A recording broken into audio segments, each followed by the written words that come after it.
your gun for me. It's your gun, dog. Your pound.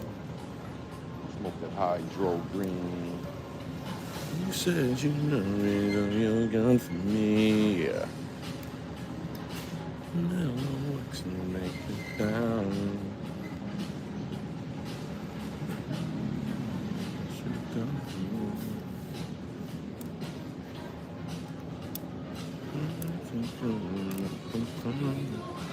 Ooh, look at that cut. Took me a while, but I found barbers in almost every country I went to. I had to get fucked up a couple times in my haircut. I had to let them fuck my haircut up a couple times, so I figured it out. What's up, Medusa, Carlton, Miss Tangy, New Mind? Yeah, I told y'all, look, when I say something, it may take me a long time. I ain't gonna front.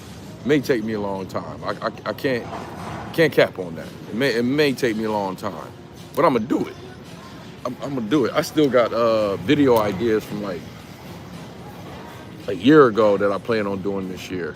My whole thing is to stop telling people, well, no, I did the right thing. I told y'all that I was gonna be streaming from this page. K Bones, what's up?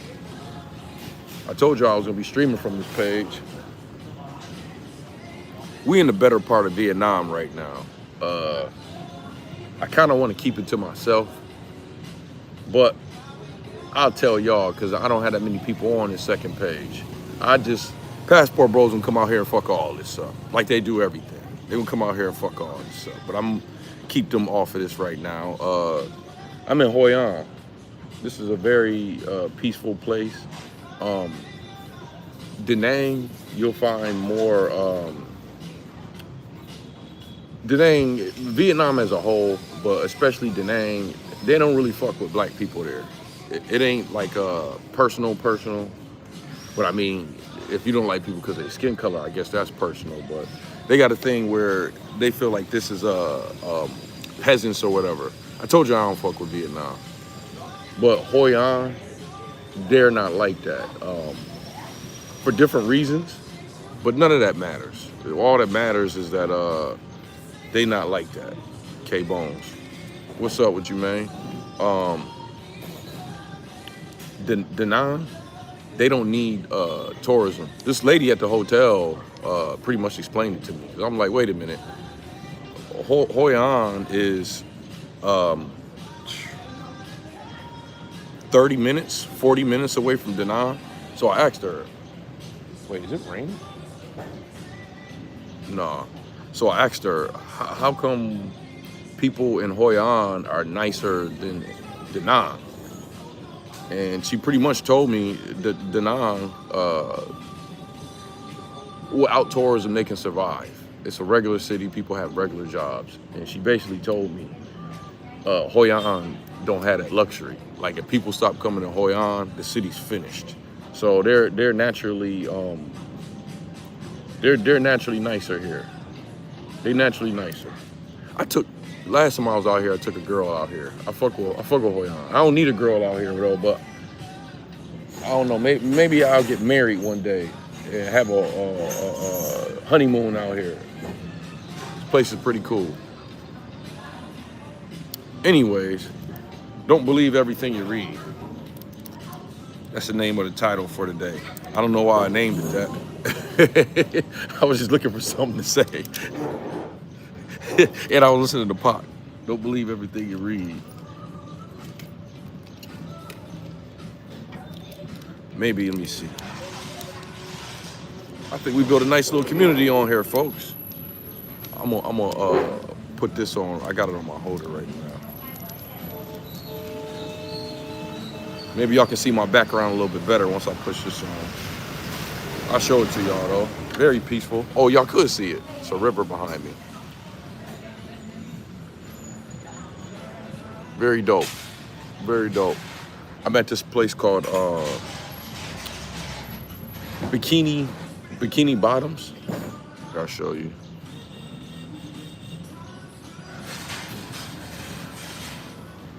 It's a spot called Bikini Bottoms. They got one in Da Nang, but they got like 3 of them. They got one further out where I'm at. Arian, what's up with you?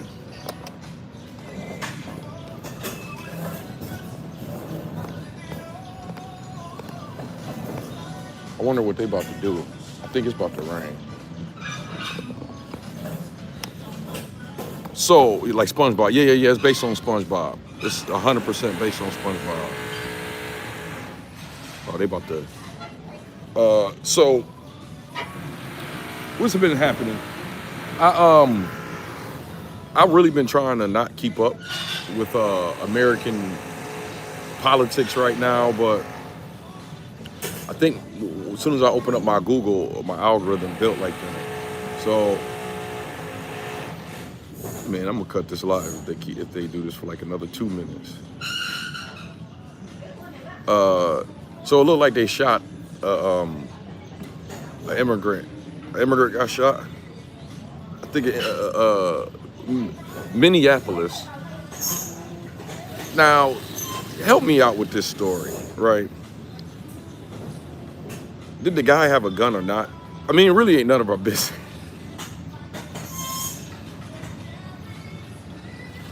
It's not funny. It's not funny. It's not something to really laugh at. What is funny to me, I told you I have a dark sense of humor, is all these people that talk all kinds of shit about black people and what tribe are you from? Those folks. They de-armed him, then shot him. Okay, that's the remix. That's the remix. Take the gun from me, then I'm.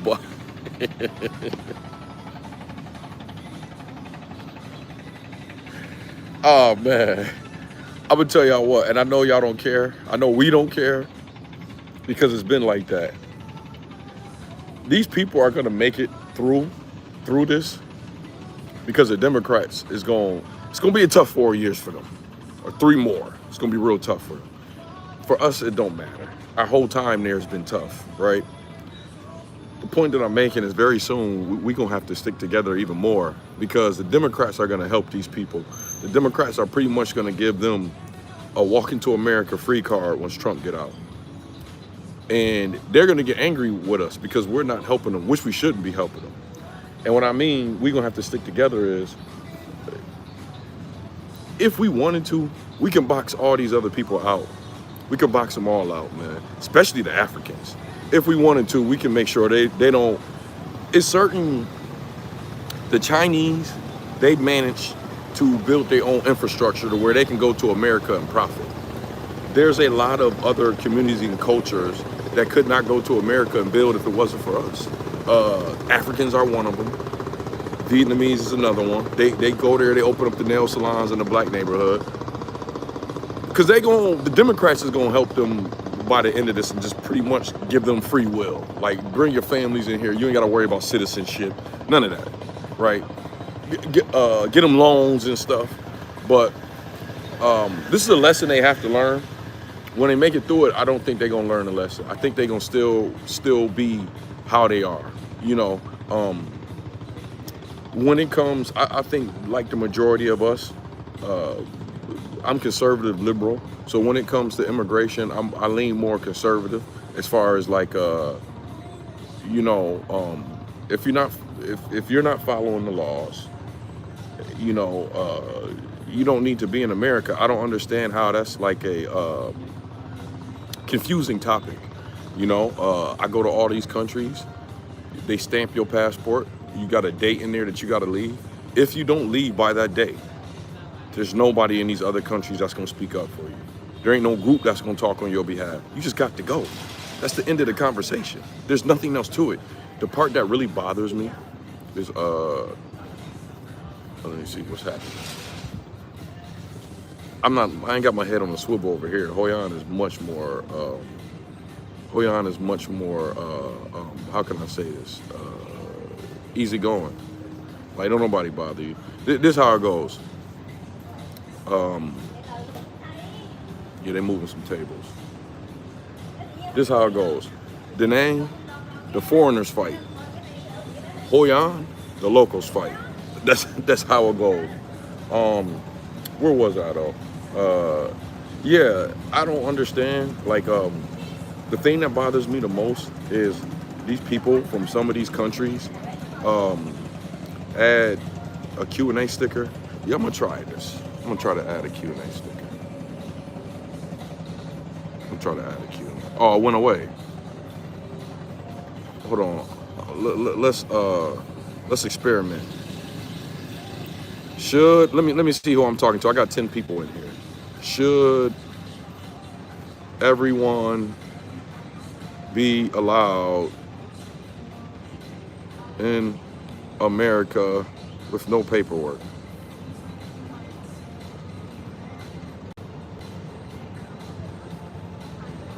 There we go. Done. Let me move it. Where can I put it at? I don't know where can I put it at. Oh, start it. Okay. Thank you. Ah, beautiful. Let me see where. Okay, I see the poll, but it's just blocking my face. I don't know where to put it at. Where's the poll at for y'all? Like, where do y'all see it at? Is it?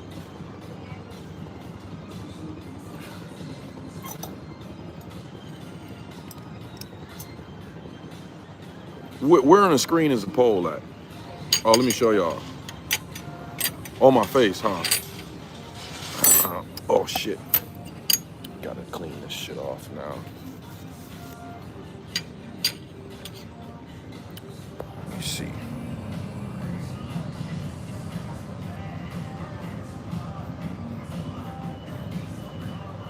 Oh, there we go.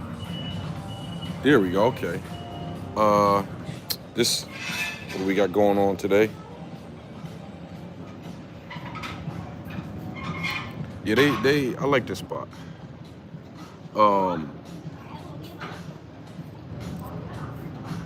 are you moving all the tables? I think it's about to rain. The part that makes me kind of laugh is that a lot of these countries, I'm still thinking that's fucked up. They disarmed the man and shot him. I ain't gonna front. That's a little bit more disrespectful than they've been to us. Like, maybe, well, nah, that ain't more disrespectful. It was shit, we didn't got shot with nothing on us. I thought the motherfucker had a gun.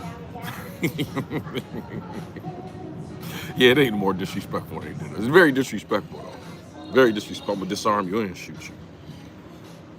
But the thing that's crazy to me is these people are expecting black people to jump into this shit when in their country they got even worse immigration laws. It's delusion at its finest. To be honest with you, I don't think I'll vote for a main candidate. I ain't gonna say never. I got years in front of me.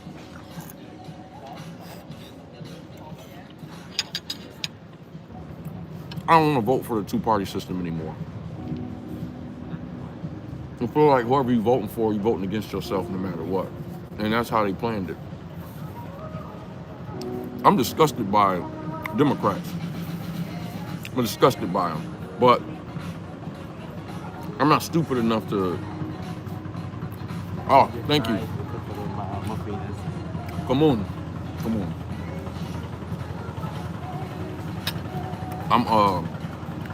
This is very good, actually. This cost me $200,000. No, it cost me $110,000. $4. This cost me $4. It's pretty good. But I'm disgusted by the Democrats, man. To me, the Republicans, they're not hard to figure out. They are what they are.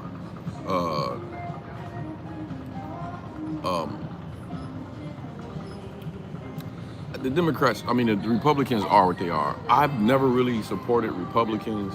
There was one that I was a big fan of. He could have been president. He doubted himself, and he could have been the first black president. He doubted himself and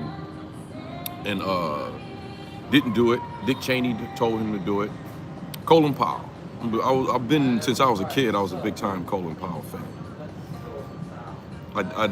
I thought he was going to run one day for president. And the man stayed on cold 2 times, if you remember Colin Powell, twice. When it came time for him to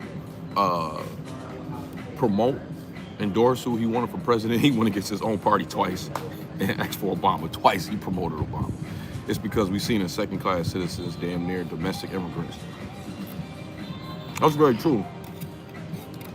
But there's one thing I understand, that I know they understand. This shit that they do, like the shit that they saying now to the immigrants that they are used to doing to us, which they still are, by the way. I'm pretty sure if I dug real deep online, you're gonna find cases like what they did, disarming cats and shooting them. It just don't be on the news all the time. They're still doing that to us. It's not like they stopped. It's just, they're taking a break on the online campaign. I'll tell you, the way I look at it now, the reason why they promote them stories of us getting killed in brutal fashion in our own country is to promote to the world how they look at us and how to treat us when we go to their country. That's literally what they're doing. Like, I think I told y'all this before. One thing I understood about traveling,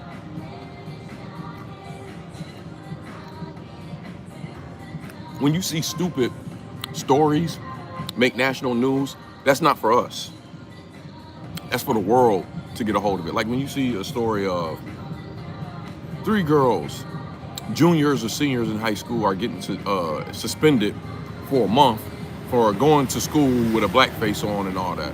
That should not be on national news at all. And it makes you think, why is something like that? Suspend the girls, that's it. But why is it like national news, international news, and it's like 2025, 2026? Like, stuff like that happen all the time. Why are they making it so big of a deal? It ain't for you. It's for people around the world to see that. And they do it sporadically to send these little messages. I figured that shit out. You see what I'm saying? But another thing, we have more value than these other immigrants.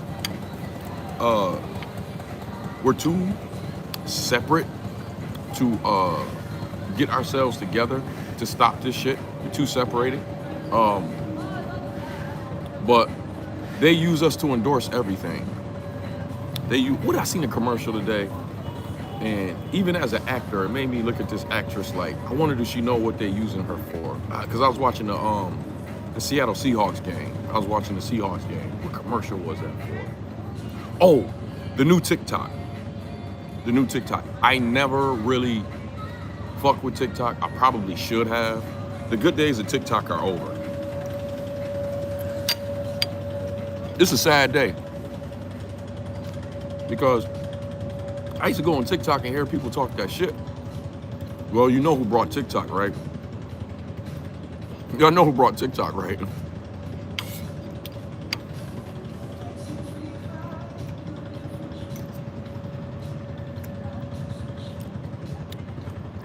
Y'all know who brought TikTok.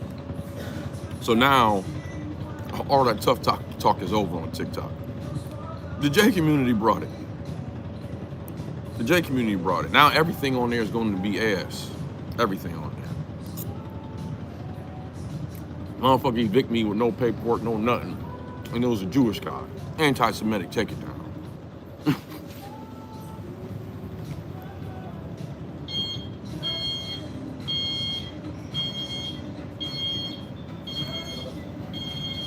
Anti-Semitic, take it down.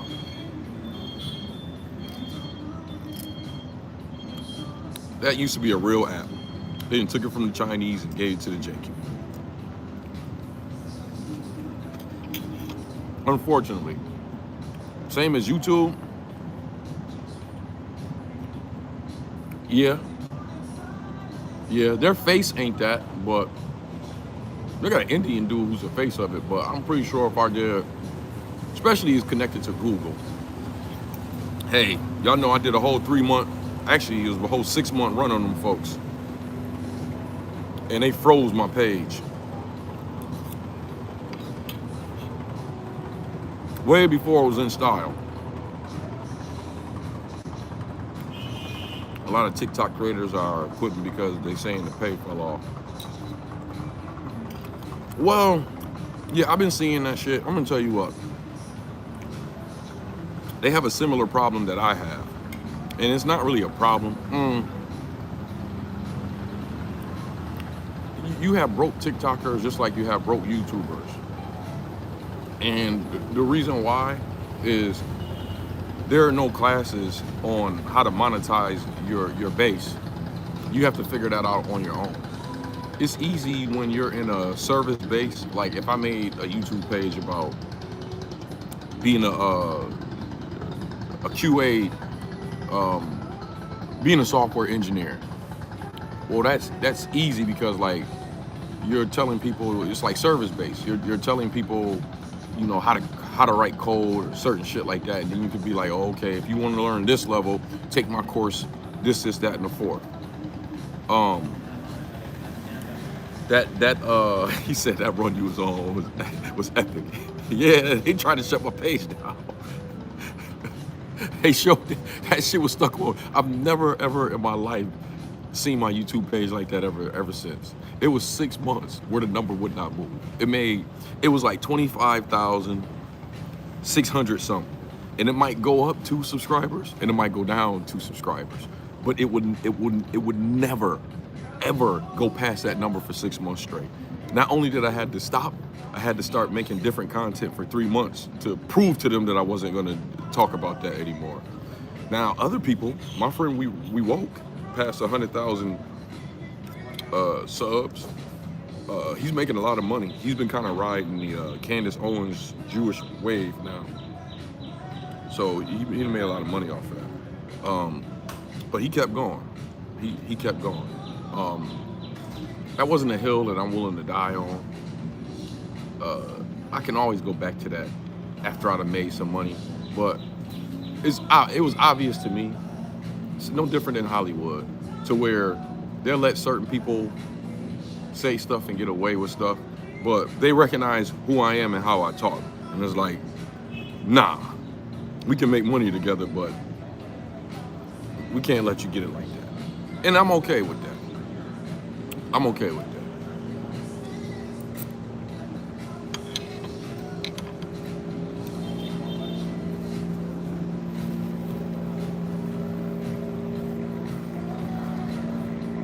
It's control algorithm. Yep, it definitely is. But speaking on the TikTokers, I seen this one white girl that had like 1 million followers, and she got a part-time job. She's sitting on money. She just don't. I ain't gonna say it's super easy. It takes work. This is a business. Shit, I had a very bad 2 months. I'm not even gonna lie to y'all. I had 1 month where I made like 6,000. These last 2 months, I barely cracked 1,000, all because of Johnny Somali, right? That lets me know, before I go on another run on this page, I have to build an infrastructure to where when I have months like this, I'm still not going broke. You see what I'm saying? And the way you do that is you have to have a digital product. You got to get a sponsor. That girl has 1 million TikTok followers. If she sat down for 2 weeks, for 2 hours, and just put together a little packet, which is easy with ChatGPT, super easy, and sat down for 2 weeks and just did maybe 3-4 hours a day of emailing sponsors and shit like that, she would make money off of it. But one thing that's hard, even I'm learning how to do it, is when you when it's not a 9 to 5 and it's something that you're doing, nobody's gonna do the work for you. You have to do it. Like I'll never dog people out with a 9 to 5. I kind of miss a 9 to 5. Like, if I had a remote 9 to 5, they don't even have to pay me the full, like I'm really supposed to get $50, $60 an hour. Right now, I'd take a remote 9 to 5 for $30, $35 an hour. It's just extra money, right? When I see what I have to do as a business owner, it's a lot of work, yo. it is a lot of work. I'll never have nothing to say about the 9 to 5. I still rather be my own entrepreneur. I can go to sleep when I want, wake up when I want. I ain't got to worry about drought. I ain't got to worry about some white dude pulling me in the office and you know, telling me I'm laid off or whatever the case. I ain't got to deal with their mind games. Got to deal with none of that shit. But I do miss sometimes when you just go in, you clock in, and it's like they already done did this shit for you. They done already contacted insurance people. You just have to sign here and give them money out of your check every week. You don't have to do that shit. You don't have to, if you start running out of money, you don't have to contact the state and this, that, and the fourth, see if you can get unemployment. They already handle that shit for you. You know, it's a lot of positives about having the 9 to 5. When you don't, and you got a business and all that, you got to do all that shit yourself. So yeah, a lot of TikTokers are broke because TikTok don't pay that well, and you have to get brands and sponsors. There's no fucking way you got 1 million followers, and I think these people think that people gonna come to you, and that's not always true. Sometimes I got one sponsor before they came to me. Sometimes it's like that, but many times you have to reach out to these people, and it's a lot of money in online promotion. It's a lot of money. Shit, I almost said yes to these people.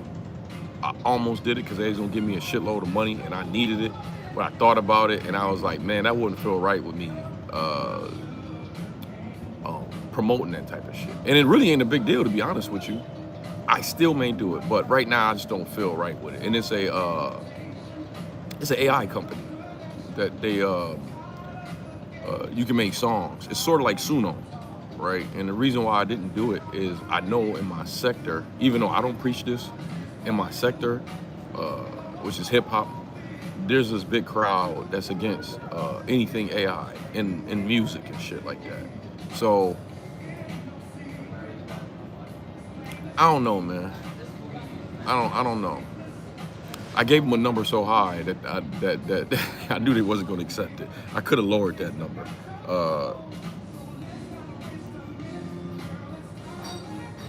Because really in my mind, you can go against the AI, y'all. It's here to stay. You know, do I think it's aligned with it? Definitely. But as far as working against it, to a degree, you're kind of wasting your time. Oh, did y'all see, am I in Thailand, Vietnam? I don't know, people come here and ask me that, man. I get nervous, man. If there's somebody I don't recognize coming to ask me that. Like, I got a lot of knucklehead passport bros. They ain't gonna do shit, but there's a lot of passport bros that don't like trying to figure out where I'm at. Maybe they think I'm gonna run up on them. I'm not gonna run up on none of them niggas. I don't want no beef with any of them passport bros anymore. I don't want people even know that I had beef going on with them. At all. I'm in Vietnam though. That whole movement is done. Anyway,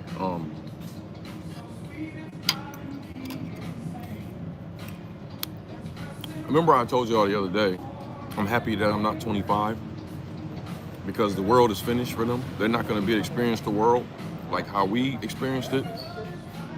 So I was reading that Congress just passed a bill, both Democrats and Republicans. I know, I told you I'm in Vietnam. I know, I got PTSD from 60-year-olds obsessed with me. Not regular 60-year-olds, shout out to people that's older, but I had some 60-year-old passport bros obsessed with me. So it's like, I just don't want to be like them when I get 60. I don't want to be paying attention to no 40-year-old trying to like get ideas out of them without even asking them. Fucking goofies, man. But once again, ain't no reason to talk about them. There'll never be nothing online again. And the ones that I have problems with, if I ever see them getting any momentum, I'll pull them down. I'll pull them down. Anyway, they just passed a bill, Democrats and Republicans. They can cut your car off. Y'all know these electric cars that y'all buying? You cut your car off.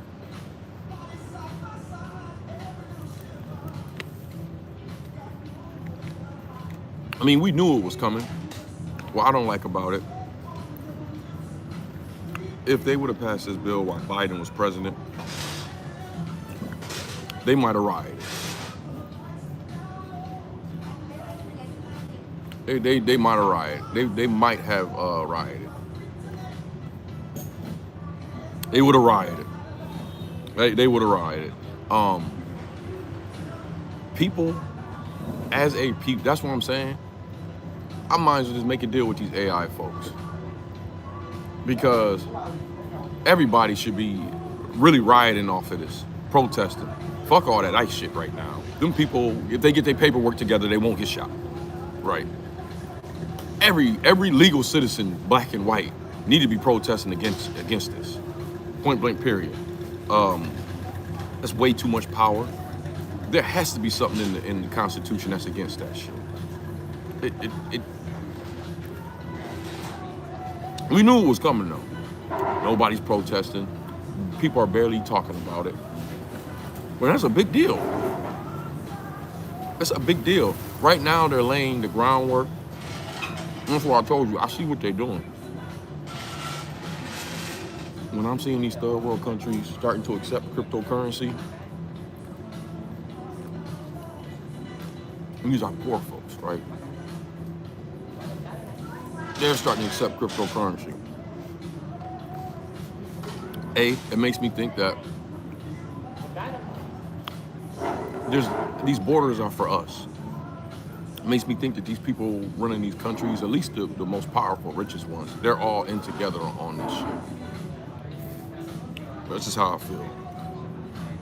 I feel that this is a game for us. I feel like they all in together on this, because they setting this groundwork up to where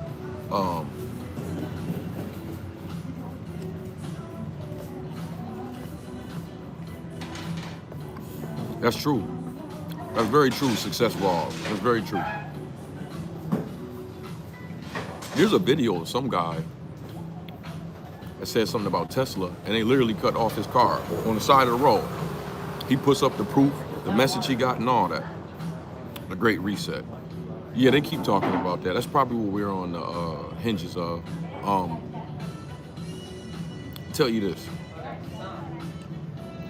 This is the last era where you could have a bad name or whatever, bad life, low credit score, whatever, in one country, criminal record, whatever, in one country, and reset your life and go to another country. This is probably the last 5 years, 10 years, you can do that. Very soon, if you have it bad in one country, you're gonna have it bad around the world. I don't wanna live in a world like that. It's very depressing to even think about it, because you feel like a little ant that has no power over your own will at all. You know,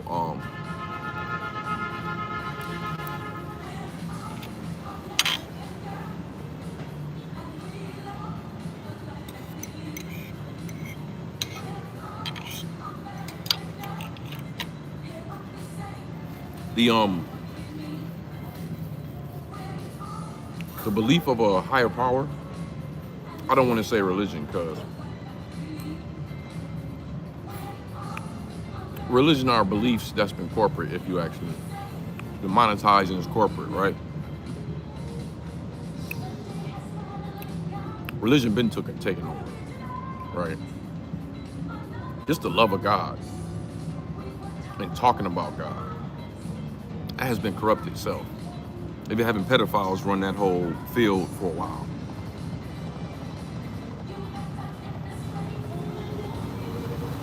What's up with you, Samurai Cam? Deep State. That's dope.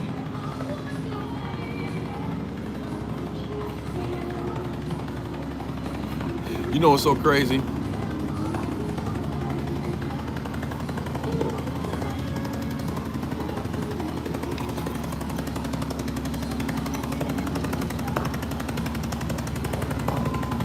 When you're in Vietnam, that's one of them songs right there. When you're in Vietnam, they be playing songs about that war, about the Vietnam War. It's kind of, and you know it because, like, in the middle of the song, they'll be playing like, it'll be like war scenes and shit like that. It'll sound like you can hear like planes flying over. It's kind of hard explaining. I got a massage yesterday and they was playing one of these songs and I think that they was trolling. I don't know Vietnamese that well. I only know a couple words, but it sounded like they was playing a song about the Vietnam War while I was in there getting a massage. It sounded like they was trolling.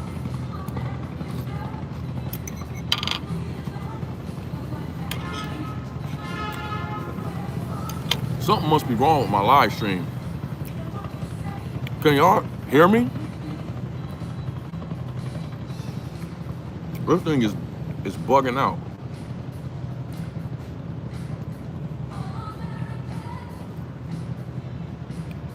Am I still live streaming? Okay, there we go. Anyway, I'll get back to what I was talking about. I guess it's time to go back to buying them gas cars. But then you know what they're gonna do with that, right? They're gonna make the price of gas unaffordable. They're gonna make it to where having a gas card is gonna be so expensive. Then they're gonna start doing regulations where having certain car parts and all that, they're gonna say, oh, it's messing up the emissions. It's illegal for you to have this certain car part. So then they're gonna go after repairing older cars. So now you can't get your older car repaired. What they doing is bullshit. It's total bullshit. I'm highly surprised these white conservatives ain't saying nothing. But then again, I'm stupid. These are pale-faced demons. When I thought they had some integrity. What do you think, they got some integrity?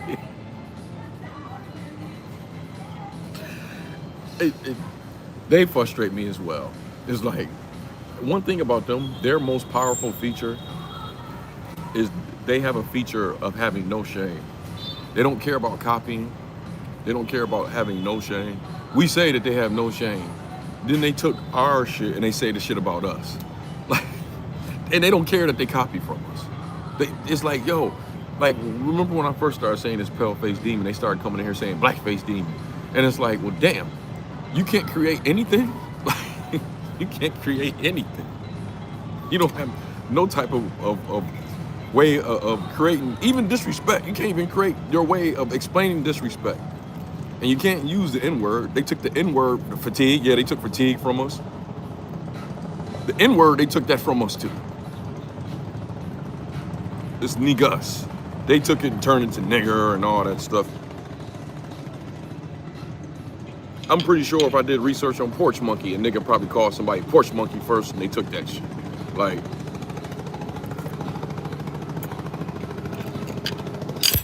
that's what I'm trying to tell y'all. You're trying to use the immigrants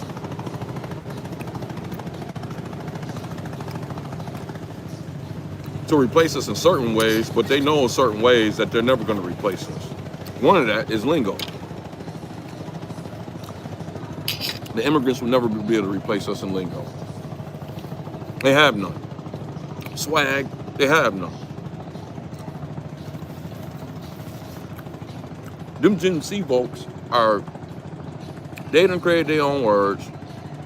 They done took words from our generation, the YNs. They done took words from our generation. They done created their own words. So now the other kids in the Gen Z generation have been using the words, and now white people are using the words. But it all starts with us. If you remember with TikTok, when TikTok was first getting hot,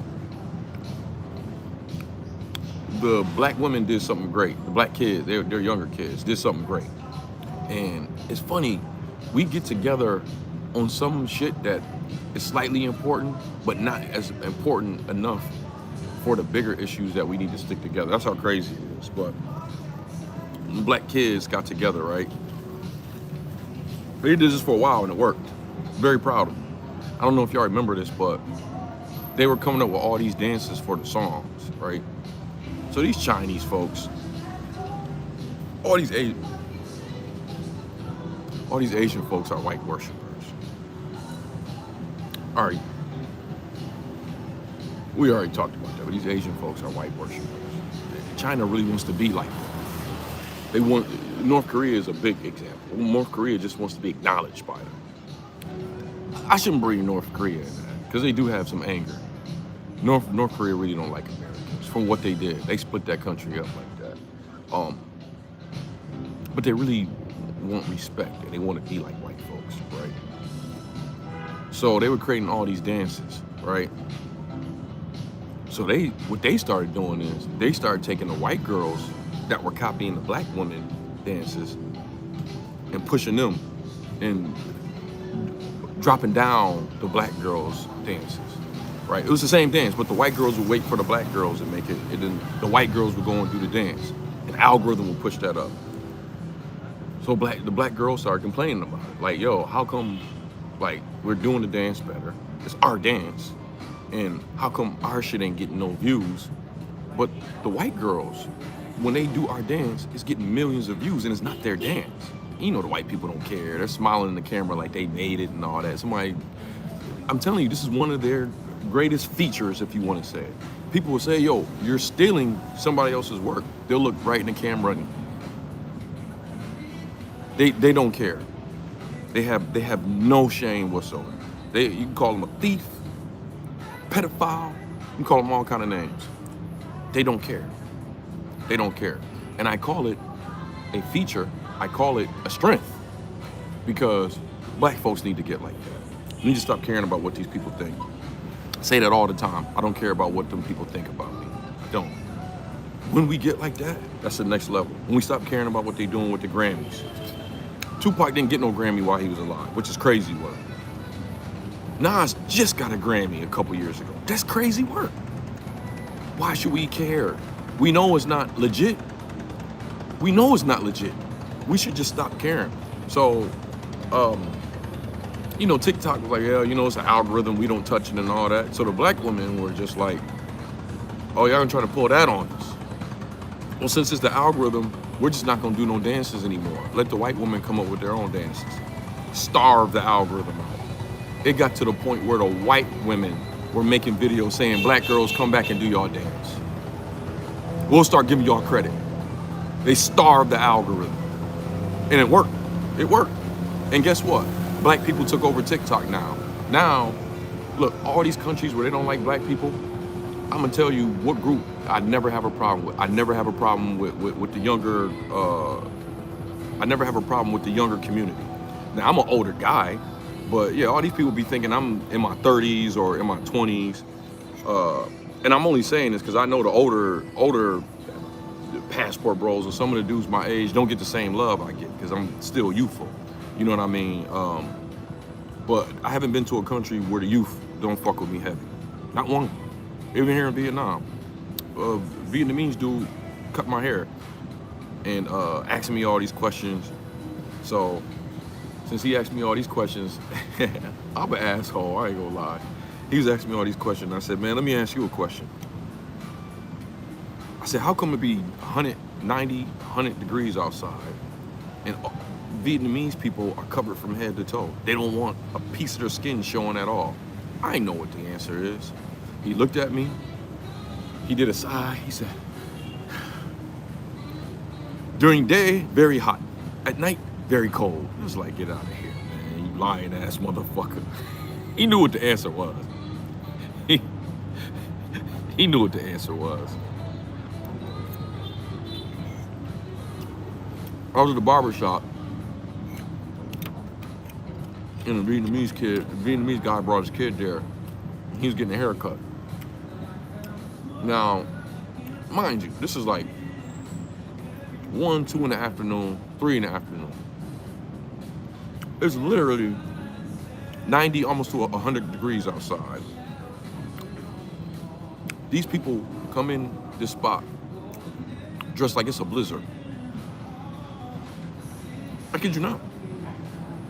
From head to toe, it's 90 degrees outside. Head to toe, face, all of that. All is covered up. Not a bit of, I'm talking about his child, him too. It took him 4 minutes to get all that shit off his kid and to sit the kid in the seat. While he was getting a haircut, he had the kid watching the tablet, watching the tablet. But it took him 4 minutes to get the jacket off. The kid had multiple layers on. Multiple layers on. Is that serious to them? Is that serious to them? I think it's an illness. It's definitely something put on them by colonization. And it's only gonna hold them down, because if anybody should not have a problem recognizing who their true enemy is, and there's no excuse for that, it's these folks. It's these folks. Thailand, you don't really see it like that. Thailand, certain areas, they can be very racist. Thailand are very racist toward darker Thais. Darker Thais are the best looking Thai folks, period. Most exotic looking. It's not even a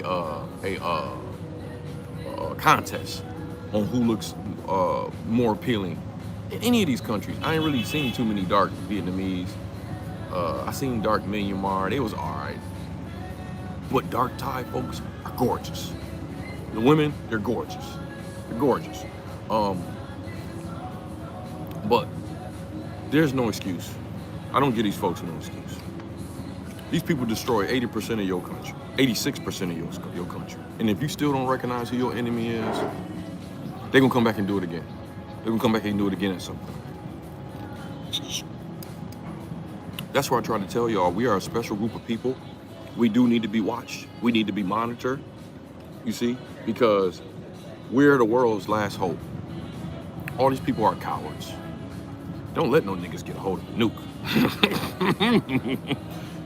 Nigga. I wish one of you niggas would work and get us a nuke. Don't let no niggas get a hold of the nuke, boy.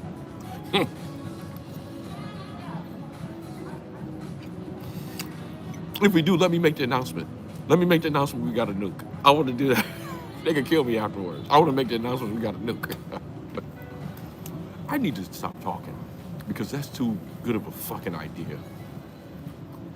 That's way too good of an idea. Oh, please, miss, don't sit across me and stare at me, please. Don't do it, please. I don't need a beef today. We've been having beef, y'all. I don't need a beef today. She gonna do it. She gonna sit right across and stare. Then I gotta get into it with her husband.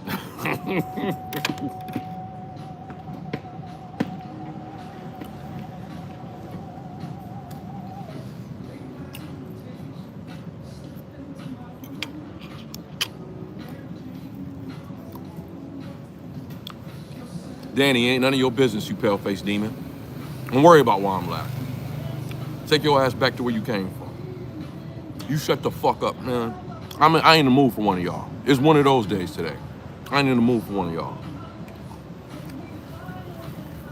Go talk to them demons for a moment. I ain't in the mood for one of them. I'm not in the mood today. I'm not in the mood for them. I'm not in the mood for them.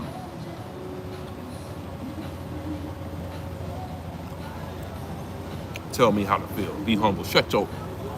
Shut up. Don't tell me how to act on my page, bitch.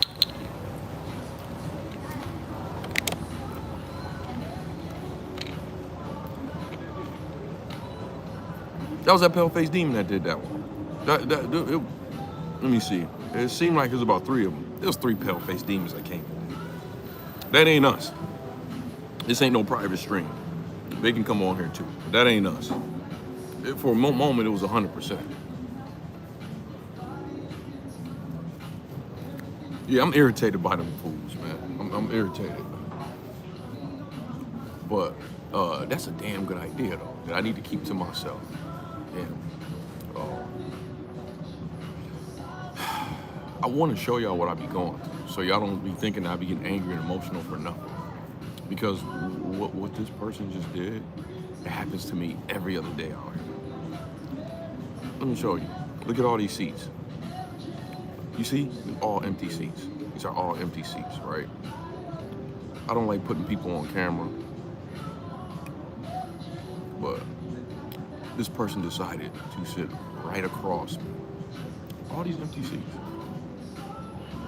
And put themselves, there's a tree between us. Like, look.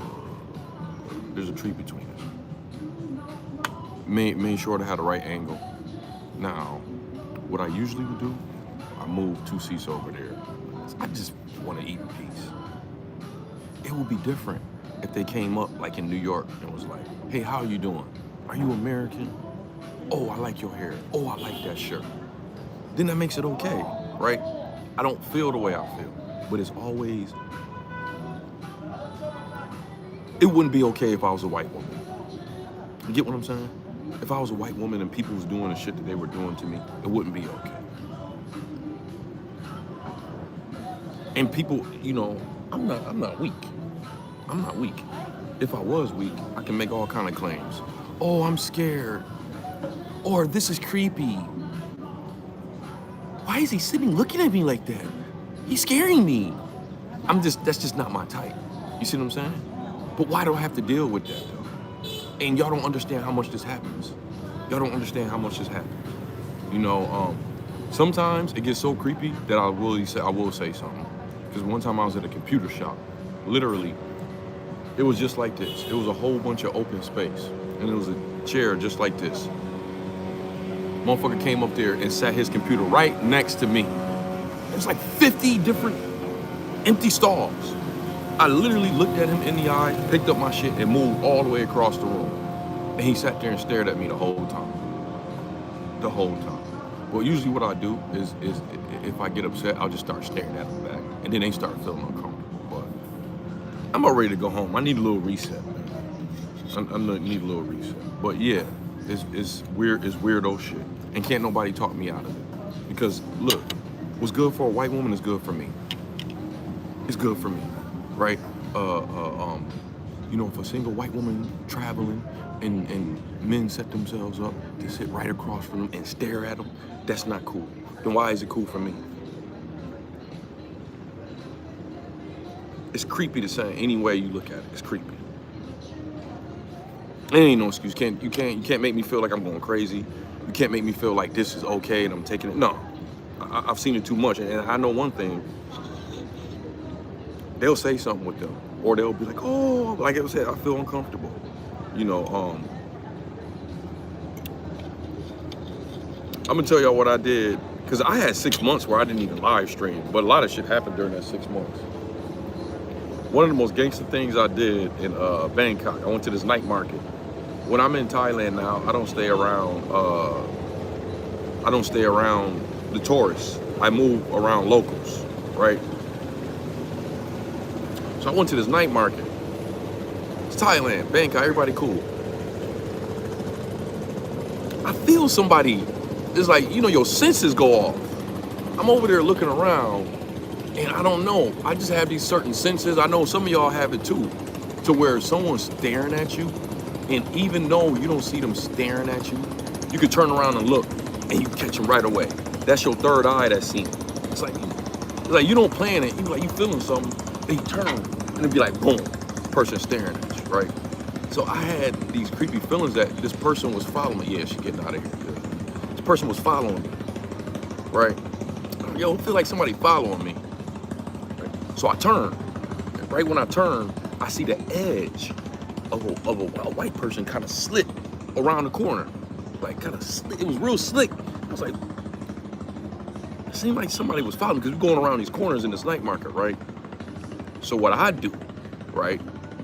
So I walk, I turn the corner, and I dip into one of these little stalls, right? Didn't even see me. I dip into one of these short little stalls where the woman was selling purses. So I'm acting like I'm seeing a purse. I saw this on the X-Men episode right away. It was an episode where Cable was following Wolverine. I pulled this shit off. There was an episode where Cable was following Wolverine, and he blinked his eye for 1 second. Wolverine disappeared. And then Wolverine said, "She," and he turned around. He said, "Hey." He said, "What are you following me for, bub?" I did that to him. I got in a little stall, and he walked past, right? I came out of the stall. I'm sitting here watching this man for about a good 30 seconds. You know what I do? I say, "Hey, man, everything all right?" I walk up on him. "Everything all right?" He turns, real creepy white-looking old white dude. He goes, "Yeah, I got kind of lost and all that." You know what I mean? I didn't say anything else to him, because it would have made me creepy, right? But the dude was literally following me. Literally. Now I looked at this dude. He looked like he could have been a pedophile. I don't know what the hell it is. He just had a weird, creepy look, right? If he didn't have a weird, creepy look, I might have been like other people and been like, yo, the CIA is following me. I might have deemed that, but I'm not that far down a rabbit hole. You see, this is just some creepy white dude. I don't know what the fuck he was following me for. If I get to asking these questions, I might take off on it. Real talk. Because where we come from, in New York, you can get killed. New York, someone could kill you for that, right? Even telling y'all now, I'm getting mad at that. Like, what the fuck are you following me for? I can't do nothing about the stares, right? Don't care about these Asian people staring at me. Most of them don't have many black people in their country, and I'm a fly looking nigga. I get it. These other people have black people in their country. There ain't no excuse for the stares. Once again, all you gotta do is introduce yourself, or make it known that you're around. You know, hey, how you doing? Or you American? Da da da. That's it. When you just sit there and you just stare, it's creepy. It's creepy. You know, I had another moment, same night market, where I felt somebody staring at me. I turn around, and in the midst of like all these people walking in my direction, I see one small group of eyes. Once the people kind of dissipated, it's this young white dude staring at me, right? As soon as he saw us staring at me, like this. He get into his phone, act like he wasn't looking. You know what I did? I did the shit that my brother taught me. I said, okay, this dude's staring at me. He wouldn't know what the fuck his problem is. I walked over to him and I didn't say anything. I just got as close to him as I could. Picture this. This is what I did to him. You know them old horror movies like Michael Myers and shit, and motherfuckers be hiding in the closet, and they'll watch Michael Myers walk by, and they think Michael Myers is about to keep walking, and then he'll just stop and then turn. That's what I did. I walked like I was gonna keep walking past him, and I just stopped. Didn't look at him, I just stopped. And I just got as close to him as I can without looking at him. I made him uncomfortable as fuck. He kept walking. Hey, I should have kept going to mind my business. I had shit to do that day. I said, nah, fuck this. Let me scare this guy. You see what I'm saying? So he kept walking, acting like he was shopping. I kept walking, acting like I was shopping. Not looking at him though. Make sure I don't look at him, just.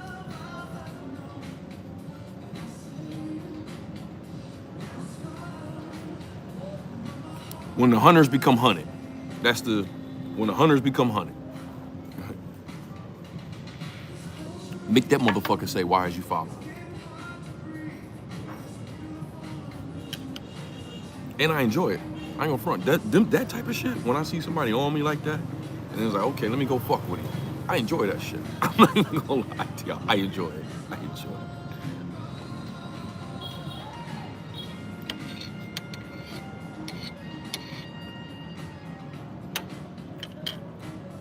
The next one, I'm gonna really try to scare the fuck out of the next one. The next person that do that, I'm gonna go out of my way to scare the shit out of them. Matter of fact, where I'm from, motherfuckers get killed doing that. You can't just follow somebody. Like, New York for sure. Nigga will kill you in New York for doing some shit like that.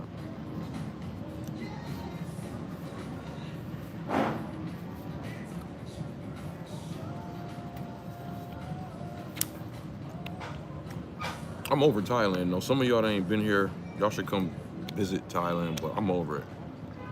Because what they're worried about us coming over there and stealing their prostitutes. I don't want none of their prostitutes. Thai girls are very cool. I have a lot of fun with them. There was some out here. They pretty much blew the whole scene. I gotta say, they blow Vietnamese girls out of the water. I went to a club last night, and some Thai girls showed up. It was obvious they were Thai girls, and they looked better than any of the women, any of the Asian women in that area. They're just whores. They're just whores. And I'm very dangerous with Thai women now because I speak a little Thai. I can hold a conversation with them. They always get to the point where I speak it a little bit too well than what they thought. So then they start going to like, they start trying to talk to me like they talk to the other folks. And I was like, wait, I ain't there yet. I know like normal sentences. I can't do like 20, 30-minute conversation, but I know how to introduce myself. I know how to ask them if they got a boyfriend. I know how to ask them where they from.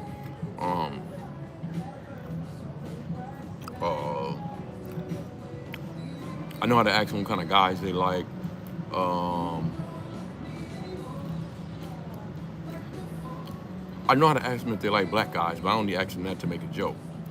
But I know how to ask them that. I know some of their dirty words.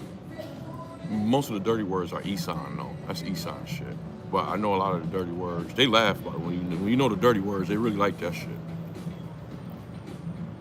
But I asked one of them, I said, what y'all doing out here in Vietnam? They looked at me, they looked me dead in the eye. They said, vacation. No, you're not. Y'all bitches out here working.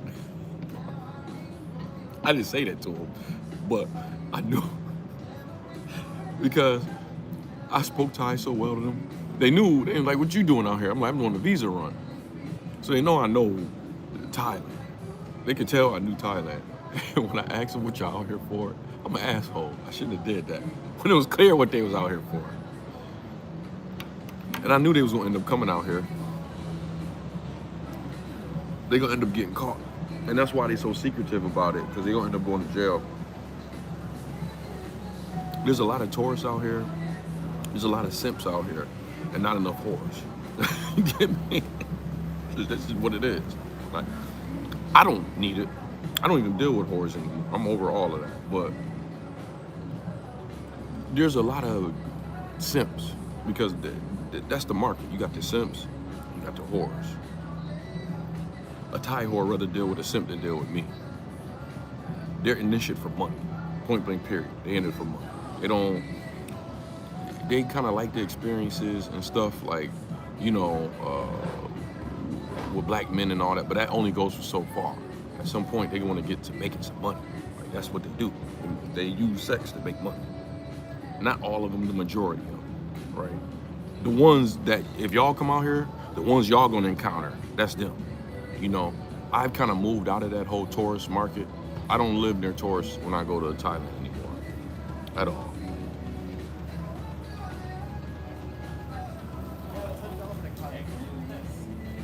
I stay on the outskirts. It's a better experience for me now. Like, I like watching people go to work, come home from work. I like seeing regular women dressed up in their work outfit, nurses, dentists and shit. I like all that, and that's where I live at now. I don't like being around the tourist areas. That's for the passport bros. I'm not gonna dog them out. What's good for them? Okay.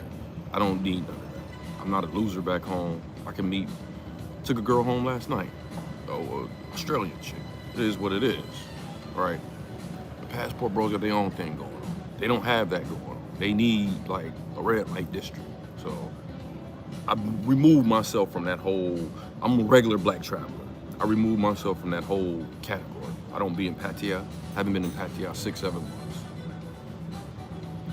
Really ain't no reason to go back there for me. It's just sometimes I'll be wanting to be around black people. But then when I get down there, I'll be realizing, well, these ain't regular black people.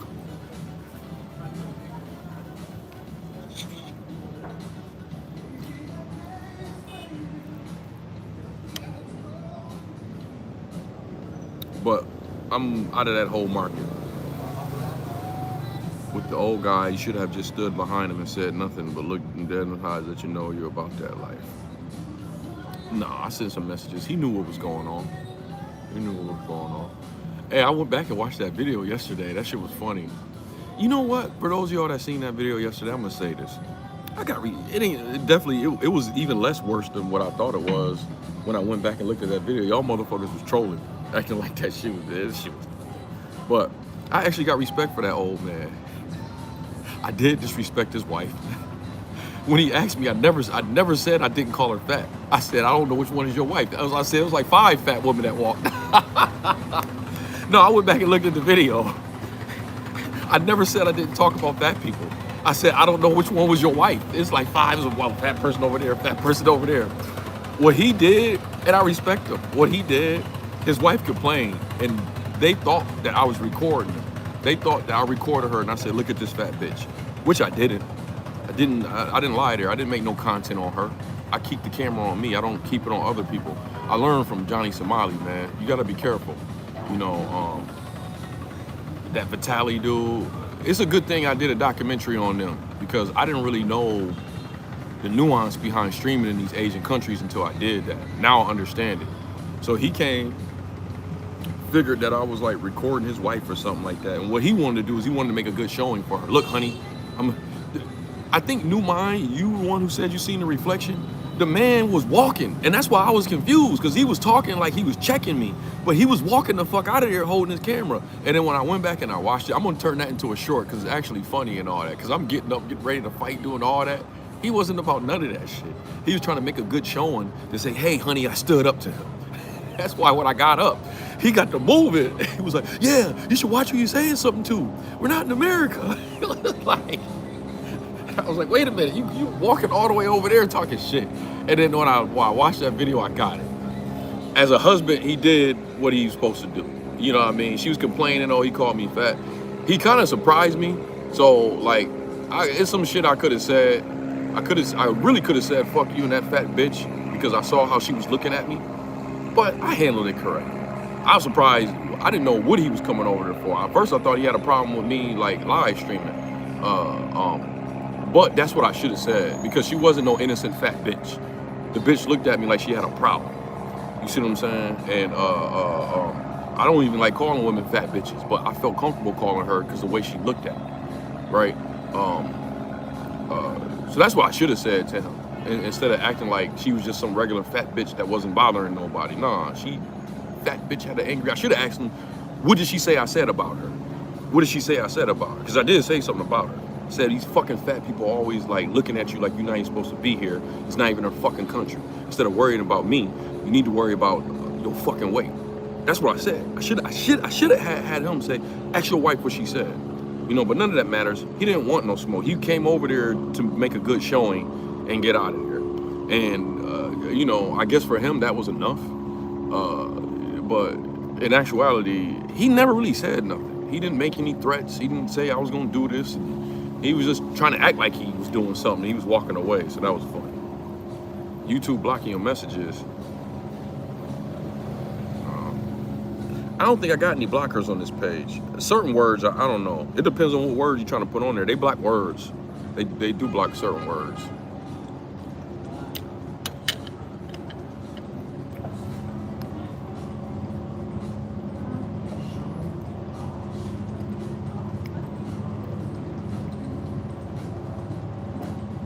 But I had a good time last night with some Australians, man. I had to calm down. One of them said something to me and I was like ready to fight. And he came over here, he said, look, bro, none of us bothering you, man. We actually really trying to party. And I thought about it, these were younger Australians. They looked like it's about 24, 25. I don't usually hang with that crowd, but they was cool. Brought me a drink. I said, you know what? Y'all not fully blown racist yet. In another 10 years, I ain't gonna be able to fuck with y'all. But right now, y'all, and they started laughing.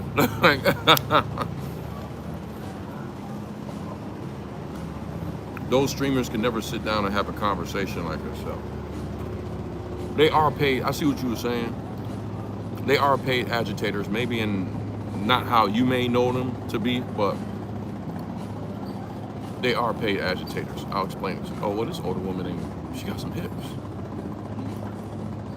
She older, but she got some hips. Okay? But we might be able to do something, y'all.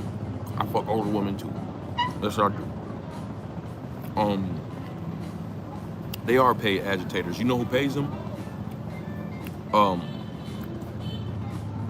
Their fans pay them. Their fans pay them. They pay them. If y'all saw the Cap story with Johnny Somali, which y'all probably didn't, but if you know his story, period, he had a sponsor. What was that dude named Hank? It was some gay Asian dude that saw what he did in Japan, and he didn't like his own country, South Korea.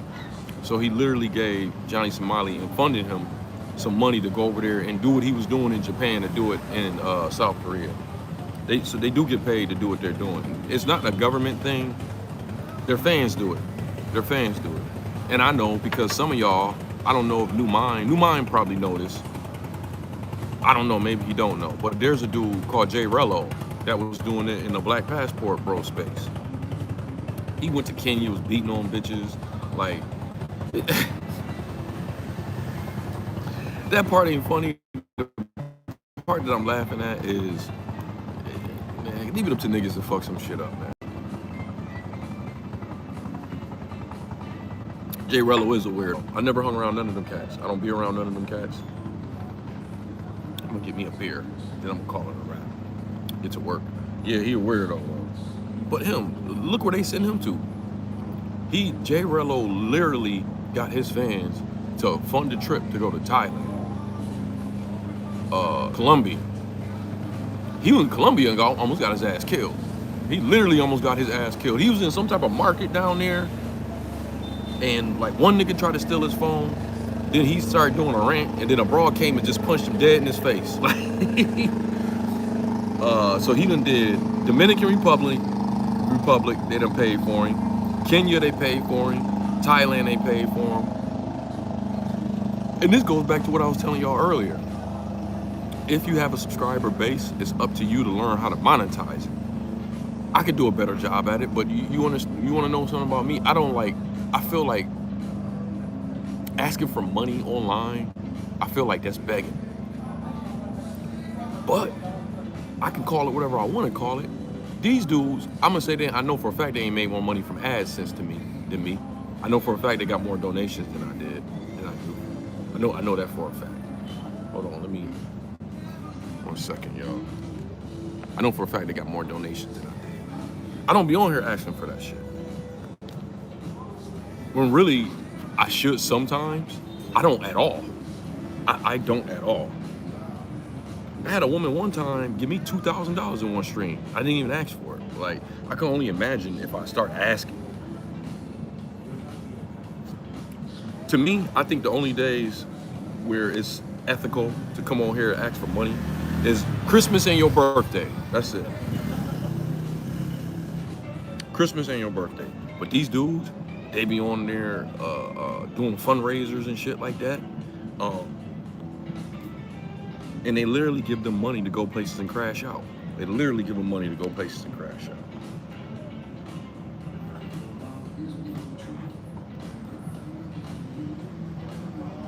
Okay, here it go.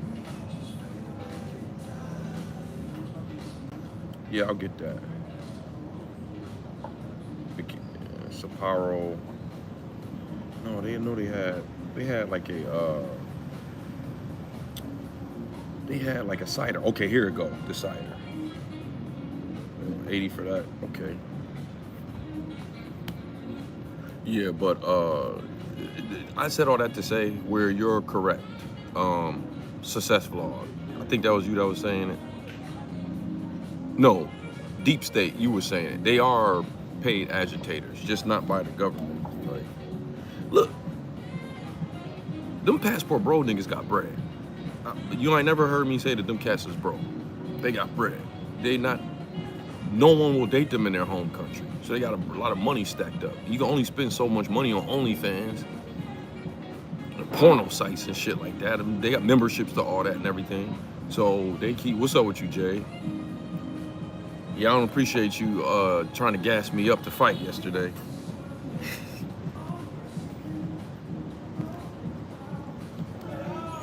But oh, they upstairs working. I can pull my computer out and go upstairs. Let me see if this girl catch me staring at her like they be staring at shit. This is a great date city. I'm not even gonna lie.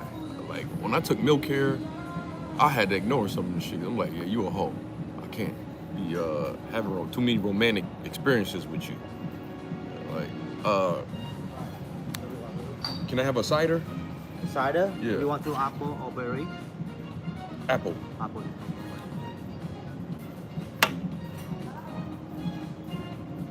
Yeah. So it was like they trying to come offer flowers and give her flowers. Get these fucking flowers out of here, man. I'm not giving this hoe no flowers. Who the fuck I look like a passport bro? It's a hoe. You don't need no flowers, man. She all right. Get her out of here, dog. I buy her some wine and shit like that, bitch. She all right. Well, none of that romantic shit, though. None of that romantic. She be looking at some of the shit I do. I know she be hurt, but I know she also like it. I know she also like it. Let me give some of y'all a secret, man. I ain't never telling y'all to abuse no woman or anything like that. But a lot of women like aggressive guys. They do. They act like they don't. The only part of them that don't is the ones that want to rob niggas and get money out of them. But they even get tired of them. They want somebody that's gonna tell them no. They want that. You tell a woman yes to everything, she eventually gonna get rid of you. She eventually gonna get rid of you. And when the first time you say no, she gonna get rid of you.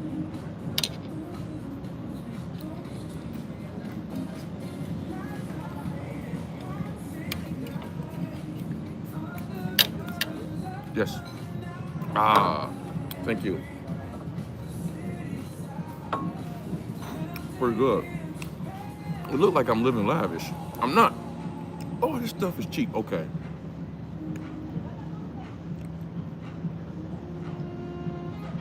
This is approximately $1.80. Approximately $1.80.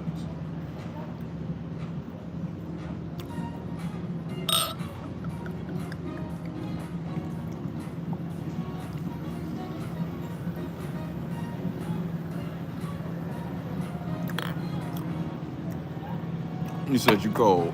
Let me tell you something, man. You have to be to them. They are not innocent. They're not innocent. Oh, thank you.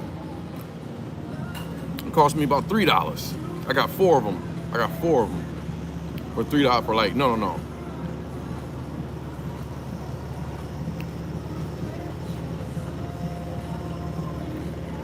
About $5. About $5.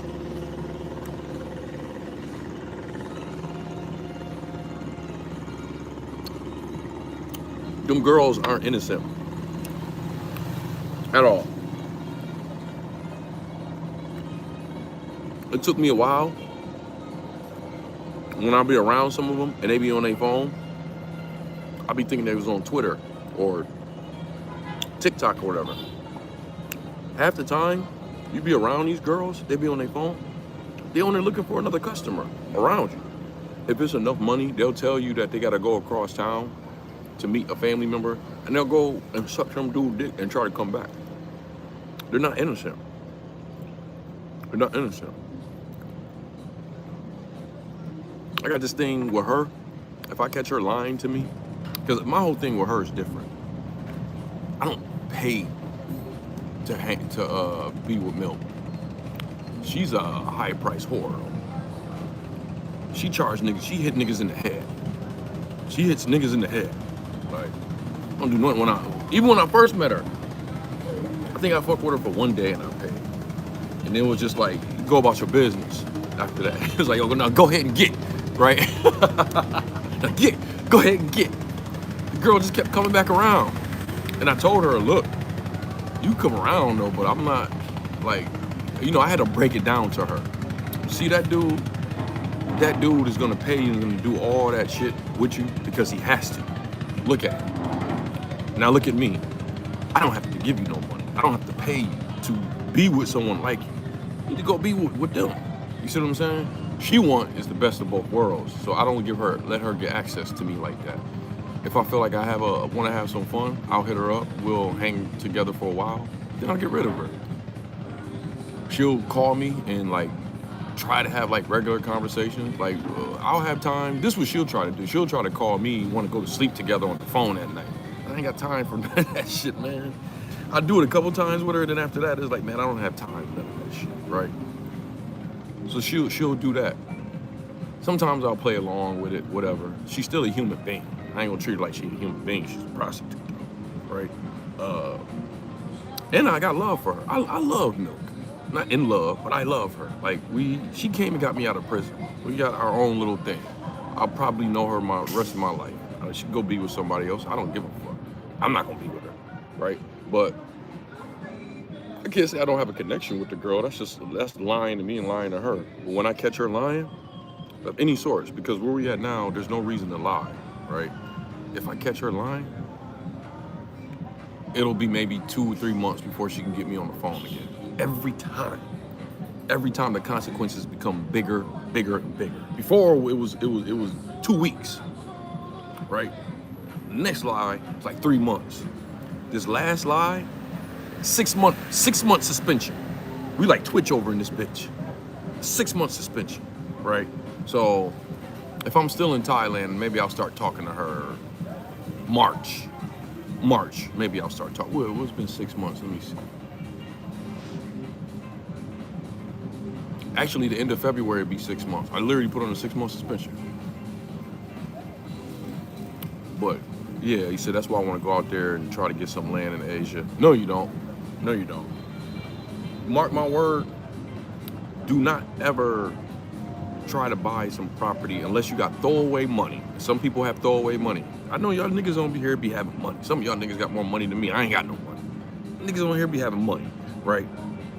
Unless you got throwaway money, do not go to any of these countries and buy property because they have so many tricks and scams and they will take your shit. And it's not democracy.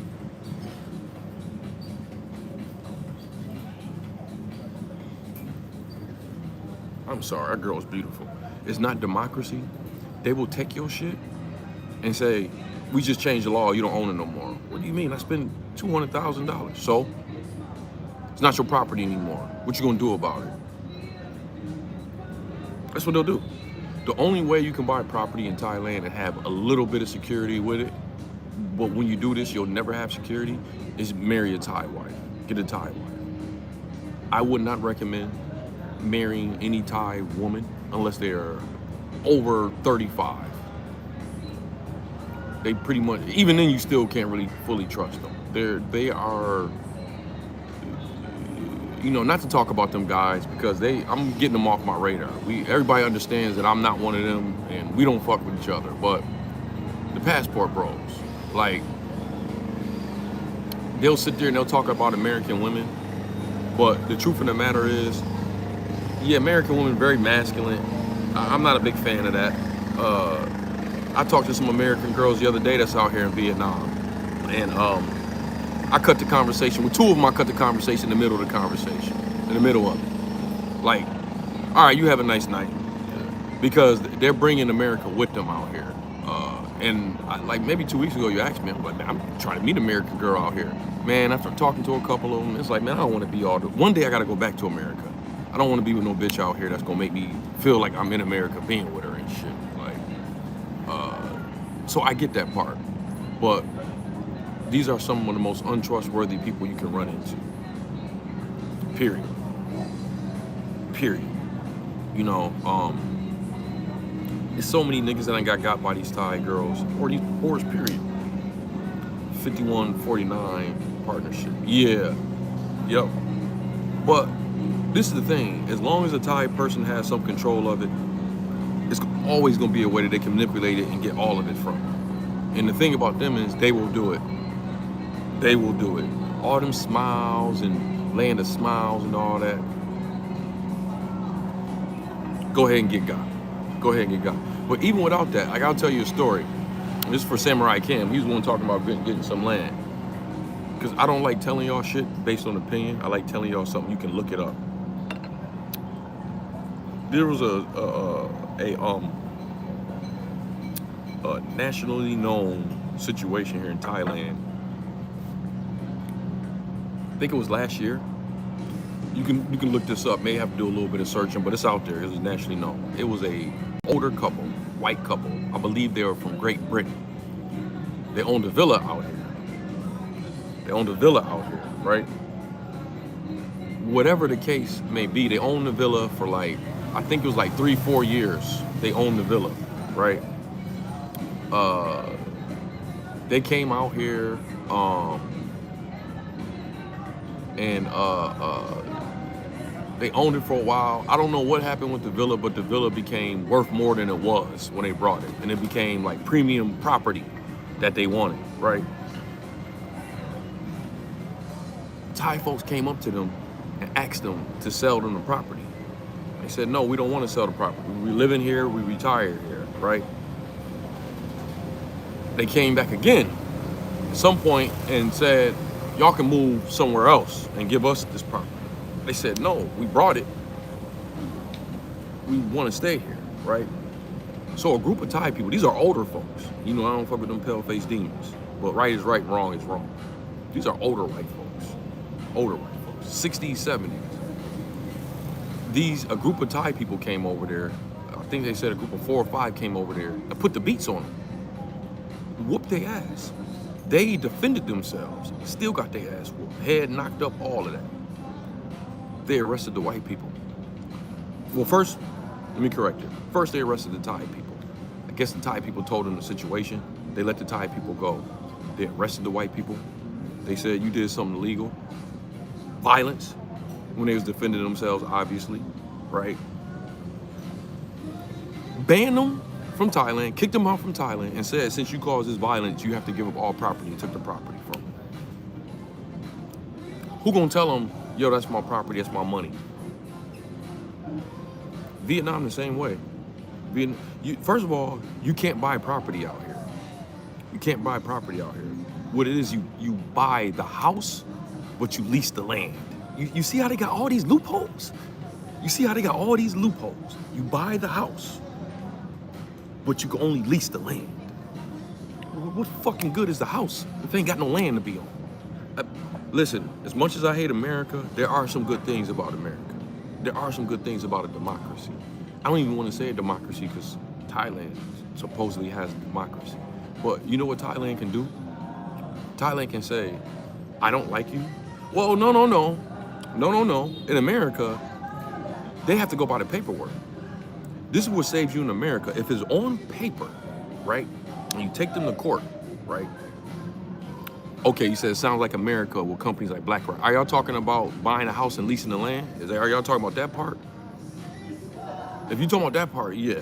The part that I'm talking about that's different than America is if you have something on paper, right, you can take that to court, and the court has to, in hindsight, the court has to, majority of the time, they have to uphold what's on paper. You know why? Because eventually a white person will have to go through it, and another lawyer can look up that case and say, this is what you did on that case. But y'all talking about legal binding. Yes, there's legal binding in America, right? If y'all talking about to lease the land and buy the house, BlackRock, yes, that's like BlackRock. What I'm talking about is out here, you can have paperwork, and you can say, look, I have this paperwork. It says I brought this, I paid $200,000 for this property mine. They could take it and say, no paperwork. Go to court. Court say, oh, foreigner, Thai. Thai wins, yay. That's why, not y'all, because we fuck with each other, but people outside of our community, my opinion is gonna differ than a lot of theirs on immigration because I'm in these countries. Thailand is pissed on how Donald Trump is treating them with the visa shit. Oh, well. Are we gonna talk about how y'all got different prices for foreigners in Thailand? It's delusion to me. It is. It's delusion to me. It's like, wait a minute. You're upset that another country is putting you up against your own shit. Now, the shit about the tariffs I don't like because it's pretty much making y'all pay for that shit. Pretty much, right? But they can do that in other countries. There was a black club in Ho Chi Minh. I enjoy going to this black club. They got all their paperwork. This is in Vietnam now. They got all their paperwork, everything, right? I was there. Some of y'all remember when I was live streaming from around that area, right? Go to this black club, hip hop club, the only one on the strip. I know the lady. She's an influencer. She got a husband that's an influencer. Very cool. They're very cool people. They got assistants and shit. They tried to make me an assistant until I had to tell them, like, because, you know, they got mad money. So I guess they were meeting blacks on a roll and, like, damn near building a cult. I don't want to go too far because you never know motherfuckers may watch my shit. But they were meeting young black brothers, and I'm not against what they were doing, but they were, like, basically saying, if y'all work for us, y'all can travel with us, but y'all have to, like, do work for us. So they were all doing work for them. Like, so they got a club, and they had, like, 3 brothers that was traveling with them that had to call them king and queen. That's what they had to call them. I'm seeing all of this. But they were paying for these brothers to stay there, and these brothers had to promote the club for them. So that's how I met these brothers. I don't know if y'all remember any of this, but yeah, that's when I was going to this club over there, right?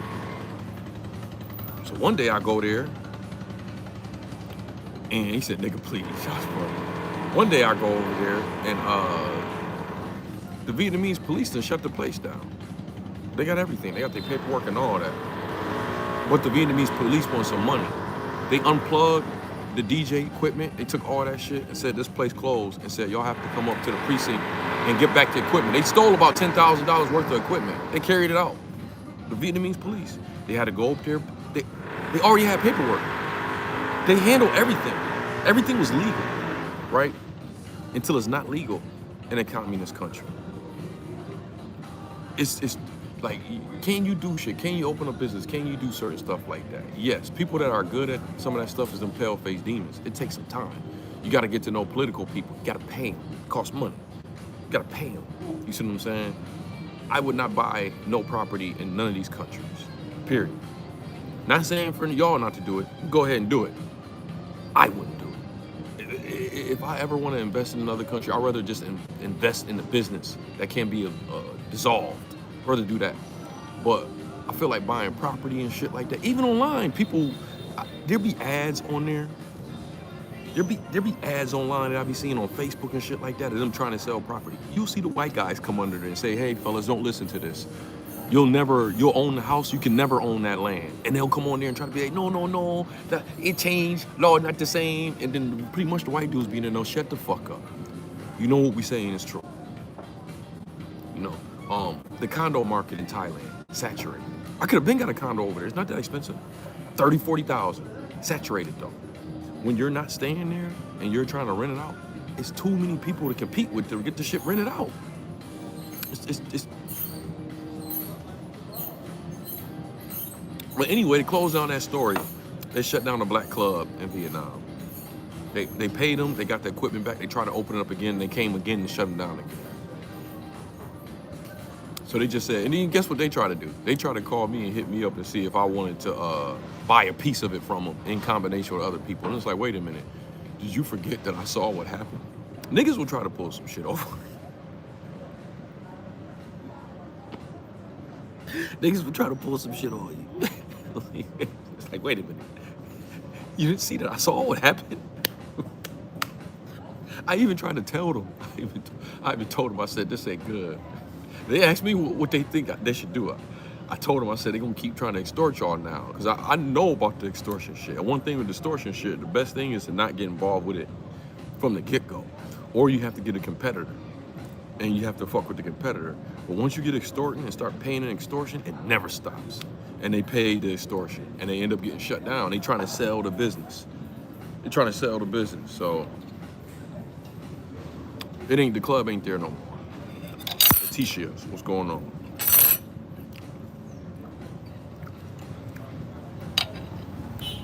Oh my God, but they shut that place down. And that was pretty good. That was the only black club I can chill at. That's another thing black people doing out here. They coming out here and they overcharging.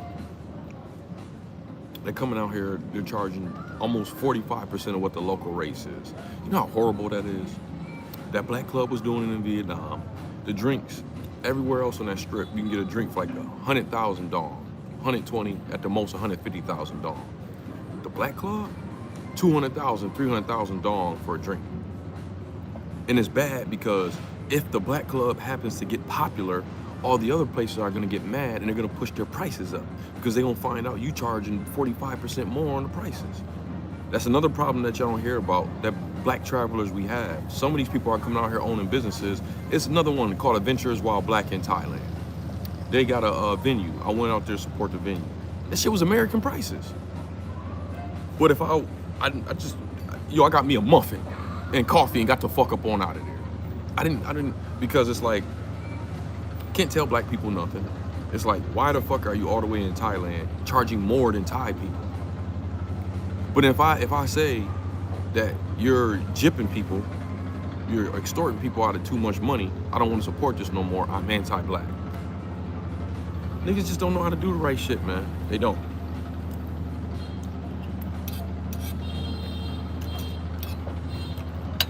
You don't have to believe me.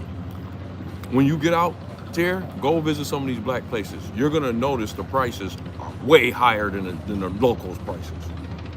It's way higher, and there's no reason for that. Not only is it bad for business, That's bad for etiquette. That because every neighborhood has businesses, right? That's bad for etiquette over here. Who the fuck is these niggas that just came over here opening up this shop and they're charging double the prices? You'll piss the locals off like that. But you can't tell these niggas nothing though.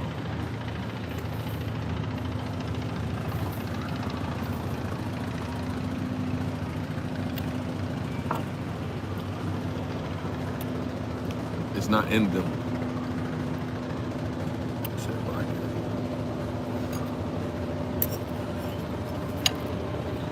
Yeah, I'm deterred from supporting anything black on the road. I'll be around my folks.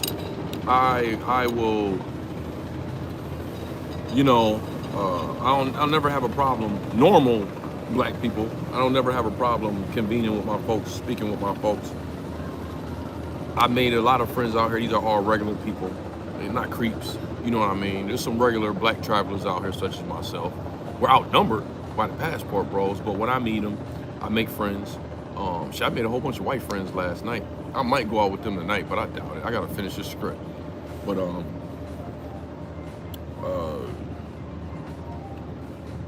it's kind of hard to support your folks in this country, though, because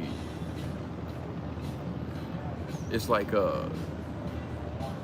why did you leave America to start something in another country, base it on blacks, get blacks to try to come and support you, but then you bring the whole American shit to the other country? What's the reason for doing it? They're used to the American way. More than likely. We talked about this before, New Mind. This is where I'm gonna tell you how degenerate these niggas is, right? There's enough of these niggas out here with money, right? When you come out here, Phuket, even over here near Vietnam, I ain't gonna front, man. I don't fuck with white girls, but it's a couple of them that's. One of them gonna end up getting it, man. One of them gonna end up getting it, man. But you'll go into these cities and these towns, and you'll see whole entire towns and cities taken over by other groups of people. In Phuket, I stayed in an Airbnb in 2 different cities that were, you didn't see damn near no ties. It was all Russians. All Russians, right? There's enough of us with money out here. We could have made something like that for us. They pretty much get together, talk to the authorities over there, give them money, buy some property up, and it'd be a whole neighborhood. I think they're trying to do that in Hua Hin, but it's not coordinated. It's not coordinated. But these other races are doing it. These other ethnicities, they're doing it. They're having whole communities of where just they are at, where they paid their way. You see what I'm saying? Yo, in Phuket, when I was in this town, the motherfucking traffic signs were in Russian. Get what I'm telling you? The signs were in Russian. That's how much they took that town over, right? These niggas go to all these countries and they talk about prostitutes. They talk about prostitutes.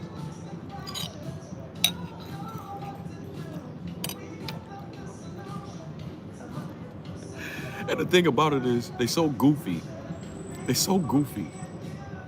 they thought that they was gonna promote some prostitutes to us, right? And at some point that we was gonna pick up that these girls was prostitutes. Zoom was one of the first ones to do this shit. Where it's like, yo, you a goofy looking motherfucker, man. Wait, if your goofy ass got something like that? But he left out the big part. Oh yeah, I ain't even tell y'all these are prostitutes. Unbelievable. I can't believe I fell for that shit. I did, I ain't gonna front. I can't believe I fell for that shit.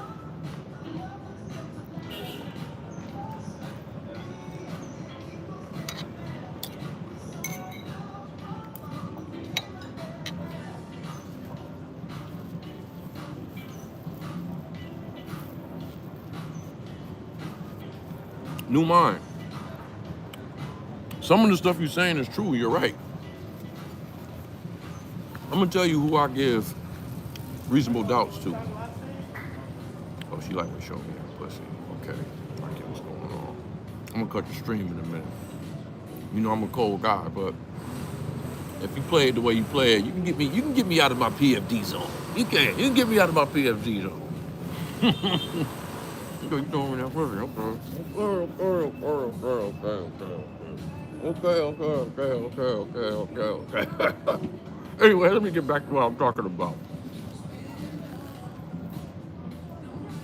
I'm getting distracted.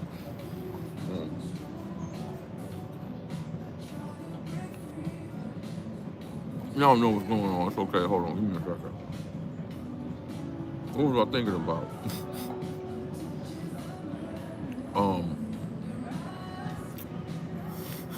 I wish I could show y'all what's going on, but I can't. I ain't gonna do that to her. I'm gonna get off this live stream soon.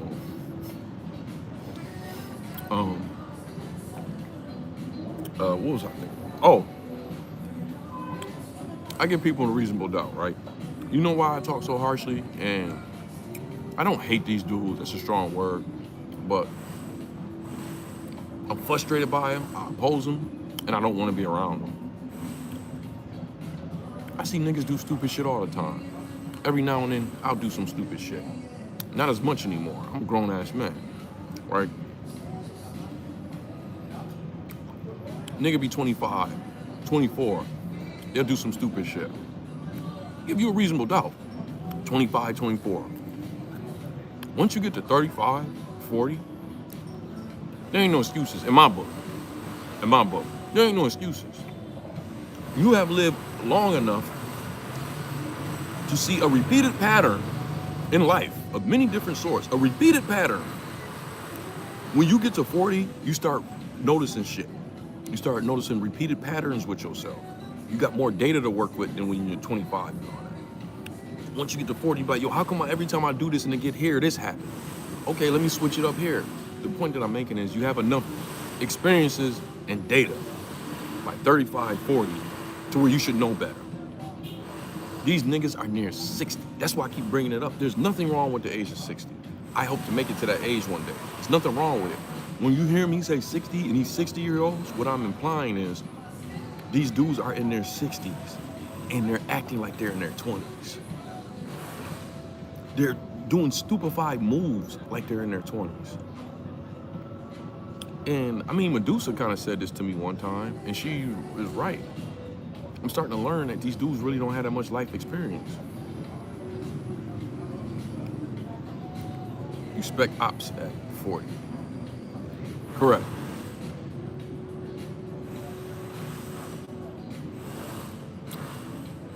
That's why ain't no excuse for them. Ain't no excuse for them. I give niggas fair ones. Or reasonable doubts. Fair ones too, that's something else. I'm talking shit. I give niggas reasonable doubts. You know, nigga do some stupid shit, I might not fuck with him no more, but I won't judge him harshly. It's like this motherfucker 21, 22 years old, 25, 26 years old. They just learning, right? Do you understand some of these niggas I was telling y'all doing this shit to me are 58, 59 years old? That dude that had a moderator on my page is 59 years old, recording conversations, making all these accounts, trolling my chat page. This wasn't no child I was working with. That's why I complain like this. These are niggas old enough to be my fucking father, and I'm not a kid. They ought to know. That's why they frustrate me so much. I don't like being around them. I don't like talking about them. You know what I mean? I'm talking about them to y'all because ain't nobody on here. Don't talk about them on my main page. I don't want to be affiliated with them. They too old to be bozos like that. Yes, Cam. That's why when I meet these 60-year-olds, that's what I mean when I say that. These wasn't no young niggas. And that's why anything I can do to that one dude that was a moderator, I'll do it. I'll do it. Let's say one of y'all niggas did that to me. Let's say Numan, you 20, 29 years old. You did that to me. You worked your way in my circle and was trying to like fuck shit up and do all that and everything. Just not gonna fuck with you, get the fuck out of my face. But you still like a younger dude, right? And it's like, God bless that dude, he gonna learn with someone else. He gonna run into somebody else who's gonna blow his head off, right? Younger nigga, right? These are niggas that's like 20 years older than me. Do you understand what I'm telling you? These aren't kids. And there's a lot of them like that. When you go to Pattaya, when you go to these other places, you'll see 60, 59, 60-year-olds dressing like they 19, 20. Do you understand that I don't even dress like I'm 19, 20? I don't even dress. I can get away with it. I don't even dress like that. they're dressing, they're 60-year-olds dressing like they're 19, 20 years old. It's almost like, it's like the way they act is like, ain't no real niggas around. So we can be however way we want to be. If we want to talk to little kids, we gonna talk to little kids. We gonna pay all these prostitutes, double and paying them, double pay them and all that, act like we would regular women. It's like this whole thing where, since ain't no real niggas around, we just gonna be a certain type of way. They don't like real niggas at all. They ain't gonna do nothing because they suckers. They don't like real niggas at all. They're not gonna do anything. But they're embarrassments to our community. One of the biggest parts that I think is very embarrassing, these dusty ass, stank ass niggas are going to some of these countries where it ain't too many black people there. So they are, the saddest part of this is some of these places that they're going, there's some of the only experiences that these people are having with black men. That's the saddest part of this story. That's the saddest part of this story.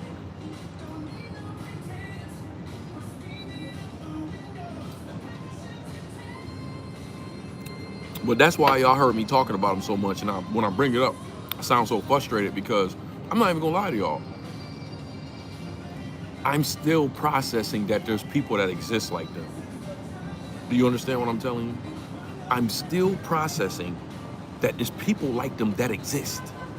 Do you get what I'm telling you? I can't believe these niggas exist. It's certain YouTubers I can tell you their name, but these niggas are so desperate. They're like the dogs at the bottom of the table that you see in them old slavery movies. When the crumbs is falling off the table, the dogs gonna eat it. That's how they are socially. That's them social. But they're just an embarrassment. They're an embarrassment to black people, period. They're far away from black excellence. Far away from it. Good thing that whole movement is over. The whole movement is over. It'll never be anything ever again, and it shouldn't have been anything. They had 2 years where 3 years where they had everybody's attention, and they fumbled it. But yeah, I just had to say that. That's why I get so frustrated talking about them, because it's like, it's just an embarrassment, and it's like, you too old to. It's like I used to constantly find myself. Schooling these niggas. I had to tell a 60-year-old, dude, why are you paying this Thai girl in Pattaya $500 a month? You in America? Don't you know? Well, so she don't have to go out there and be like that. You don't really know. You ain't been married before. Shut your bitch ass up. You fucking trick. Shut your bitch ass up. You out there paying this girl. Disgusting looking bitch at that. Disgusting looking bitch. Paying this girl $500 a month. And this fat motherfucker. One of the dudes I was hanging with that ended up being a real weirdo. He has a YouTube page. I don't want to bring his name up because if you get a hint that I brought his name up, I am not about to go on no back and forth with this weird looking ass nigga. This dude is like 50 years old. Another nigga that got obsessed with me, but I'm gonna tell you something about him. He ain't do it as bad as the moderator dude did it. What he decided to do is, okay, I'm not gonna leave Moxie alone, but everything I see Moxie doing, I'm just gonna do that. Like, actually, me cutting him off was better for him anyway. Because then he's like, okay, now I don't talk to Moxie, I ain't around Moxie, so now I can be Moxie. He ain't around. Yo, this dude, I'm not gonna tell y'all his name. Because I know if he ain't watching, somebody that know him watching. This dude, literally, if I showed y'all page and y'all went through his live streams, and y'all, like, I know Cam, New Mind, y'all been around. Y'all would literally look at his shit and be like, this dude pretty much copied every single move Moxie made for 6 months. Every place that I live streamed at, 4 months after I live streamed there, he went to every single spot. Damn near sat in every seat that I sat in and live streamed. That's why when some of y'all be coming on here asking me where I'll be at, sometimes I'll be like, I don't want to tell you where I'm at. And just like how the other person, I kind of talked some shit to them and they really didn't deserve it. But they don't get why I was like, I don't want to tell you where I'm at. How I know you ain't one of them. But at the end of the day, I can't stop them from doing that anyway. Nor do I care. I don't have a Passport Bro page. I just talk to y'all and I end up being outside the country. I don't talk about that Passport Bro shit. But they weirdos, man. And this motherfucker is like 50 years old, fat. I think he only been with like 2 or 3 people his whole life, women, his whole life. He up in Pattaya buying pussy now, so I know that his body count will double. He didn't went to Thailand. He buying pussy. His body count will double. He has 6 now for his whole life. He has 6, right? And I just can't process that as people like that exist. They are a weird group of people. Weird. And they say, because I was arguing with some of these niggas on Facebook. I deleted my Facebook, and life has been so much better since I did that. I've been on this Machiavelli shit. I'm not a Machiavellian, but I have been studying, you know, I'm gaining a little bit of power with this YouTube shit. And I'm trying to figure out the best way, because where I'm at now, the game has gotten colder. It lets me know that I was true to myself. I never wanted to be a celebrity, never, right? And what I'm getting now is little portions of shit. It's not even comparable to the shit you would go through as a celebrity. There's little portions of shit, and I don't like it, and I can't. I have to deal with it, and I will deal with it, but I don't like it. But I'm learning that the best way to deal with some of this shit is Machiavellian tactics. It just is what it is. You see what I'm saying? I don't like everything that Machiavelli talks about, but I'm gonna tell you what, everything he talks about makes sense in the world we live in. I wouldn't follow everything he says follow, but it all makes sense in the world we live in. It all, that's how I got onto it. I've been knowing about Machiavelli. Who listens to Tupac don't know who Machiavelli is, right? But this shit really didn't start making sense to me the way it should till these last 3 months. It started making sense to me, you know? But that's how I'm gonna have to deal with shit, man. Because the world that I'm in now is a cold world, man. I told you I went on a date with a Somalian bitch. I didn't really tell her about YouTube, right? I took her, part of this is my fault.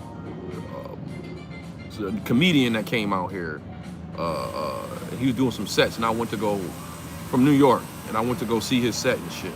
And I took her with me. He ended up telling her about YouTube shit. I wasn't gonna stop him in the middle of it, but he was like, yo, you gotta understand this guy, you know, he got all New York up in arms, man, because some shit happened to him, and he became bigger on YouTube, and now he got the whole New York comedy scene, they all doing YouTubes now, which is the truth. But then the way I know he was doing me a favor, like way he's trying to do me a favor. But the broad, he told her my page, she started looking at my page right on the spot. She like, well, you ain't tell me any of this. It's like, well, I don't define myself by this. It's not none of your business. Anyway, we ended up the night he left, and we ended up getting into it and all that. By the end of the night, this bitch is trying to record me. That's the shit that I have to deal with now. I don't know if I could just sit down and have a regular conversation with someone, and they might be recording it or trying to get me to say something. Me and this nigga, somebody I consider I'm cool with, start disagreeing with some shit on text. In the middle of it, I said, wait a minute, man, I don't need to be having no texts. I'd rather someone catch me saying this shit than catching it in a text shit. So I just end up agreeing with everything he was saying. I was like, man, I don't need nobody coming back years later with some text exchange, like, well, look what he's condoned. It was about that Corey Holcomb shit. Well, he condones this and that. And I was like, you know what, you right. You right. I gotta be like that now. When I really don't want to be like that. But I don't have a choice. I don't have a choice. I have to look at what I'm writing people. I have to look at what I'm saying to people. I have to see if somebody's trying to record some shit. This shit is fucking stupid, man. It is. It's fucking stupid. And y'all can sit here and say, it ain't that serious. Okay, that's you saying that. Until 2 or 3 years from now, like this motherfucker, the 60-year-old, the moderator, was on there recording all of our conversations. And then when I figured it out, I couldn't pick up none of his calls. That's when I really figured out he's recording conversations. I couldn't pick up none of his calls. And it got something to where we were playing phone tag, because he would call me, and I know he got some shit set up to record me. And I would say, you know, I'm not gonna pick it up. I would call him back 20 minutes later. He wouldn't pick it up. Then he called back 20 minutes later because he's setting up the equipment. You see what I'm saying? He's setting it up to listen. You see what I'm saying? And that's why I started figuring out, yes, this went on for a whole week. We was playing phone tag, a whole week. We playing phone tag, you know? Then when I really figured out he was doing some shit is that I knew he was telling Zoom to Thailand some shit about me.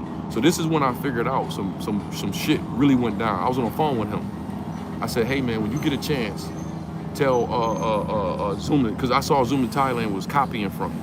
I said, when you get a chance, tell Zoom to Thailand, I know where he getting all his information from. He getting it from you. He paused for a good 30 seconds, didn't say nothing, right? Then came back on and said, hey, what you mean? Nigga, you got Zoom to Thailand on the phone. Either that or you recording me right now, right? I said all that to say, where I'm not talking about a 25-year-old. I'm not talking about a 29-year-old. I'm talking about 60-year-olds is doing this. 60. 60. Don't you understand? As a community, we cooked. Our elders are doing this. We're cooked. We're cooked. Our elders are doing this. I don't ever want to be, I can kind of see this changing, but I'm gonna tell y'all right now where I'm at, and I'm only saying it because I think one day some money in this for me. I can make myself more appealing if I make myself more, keep myself youthful, but I don't want to be that way, y'all. I want to grow up. I'm very disappointed in a lot of these black men that are not becoming leaders, and they have so many leadership capabilities, and they get involved in the fuckery. Like Jim Jones. You can be way more of a leader than you are, dogs. Why are you 50 still keeping yourself in the fucker?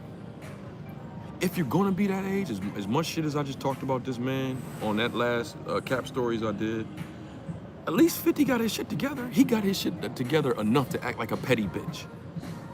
When you see the nigga half the time, he rocking a suit. He don't know how to wear suits. He got horrible suits, but he's rocking a suit. He's being 50. He's being 50. You see what I'm saying? These other niggas, like, I don't know. I think y'all get what I'm saying. But as a community, we cooked because this internet done switch some shit up to where niggas don't want to be their age. Instead of being 55, a nigga rather be 20, 25 year old. To me,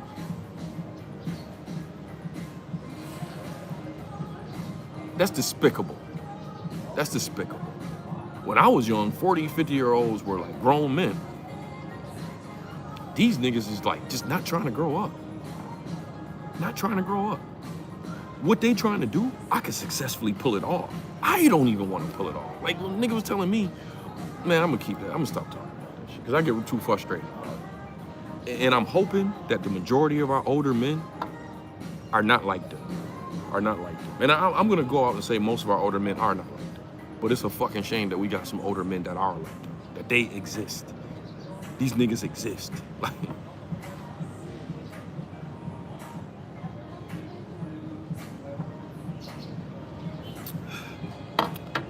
Jay, that's funny to you, huh? I'm gonna get ready to get on out of here. Got some work to do. I think I'm gonna go home, y'all. I think it's about time for me to go back to America, at least for a month. I'm thinking, I don't know, I'm gonna find out this week. I can see me going back home, and then after a week, like, man, let me get the fuck up on out of here. I missed the stage.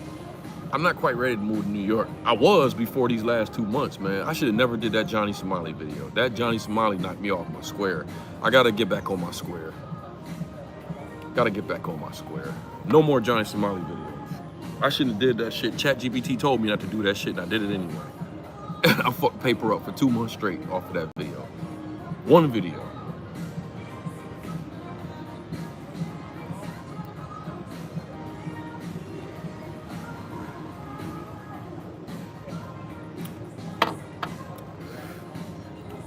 It is cloudy today.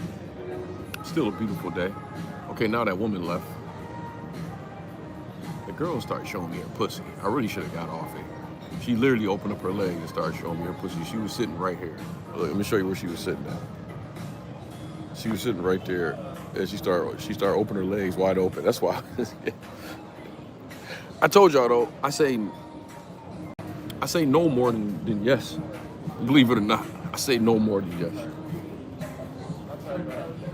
She wasn't bad looking, just not my type. But she was definitely looking for something. She over there biting her bottom lip and shit like that. I saw her. That's why from some of this, I was zooting out for some of this. Cause I saw her. Like, I'm just drained though, man. I ain't got too much more energy to give like that.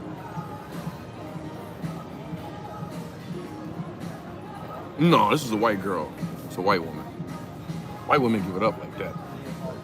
One thing about them, this one thing I'm gonna say about that creature, right? One thing I'm gonna say about that creature. when they want to do it, or when they want to get down and do some shit, it ain't. They know how to put the messages out. It ain't that hard. They don't. They know how to put the messages out. I want you. They know how to put the messages out. Like yeah. If they really want to fuck you, they don't really make it that hard. They don't make it that hard.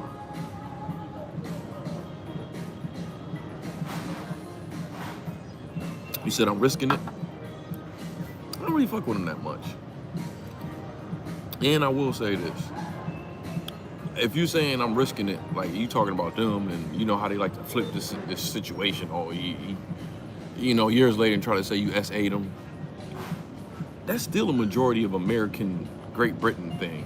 UK and American type thing. You watch out for both of them. I don't know if y'all ever been around Australian girls, because the people here that's traveling, most of these are Australians.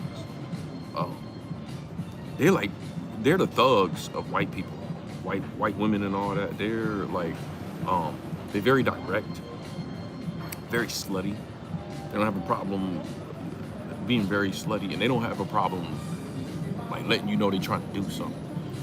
One thing I do like about them, I will say this, I look at Australian women different than other women. One thing about Australian women I do like about is they are very less PC than regular women. I almost fucked around and married an Australian. She got a baby now in New York. She had a baby with a Caribbean, so I'm probably never gonna fuck her again. But she had a fat ass.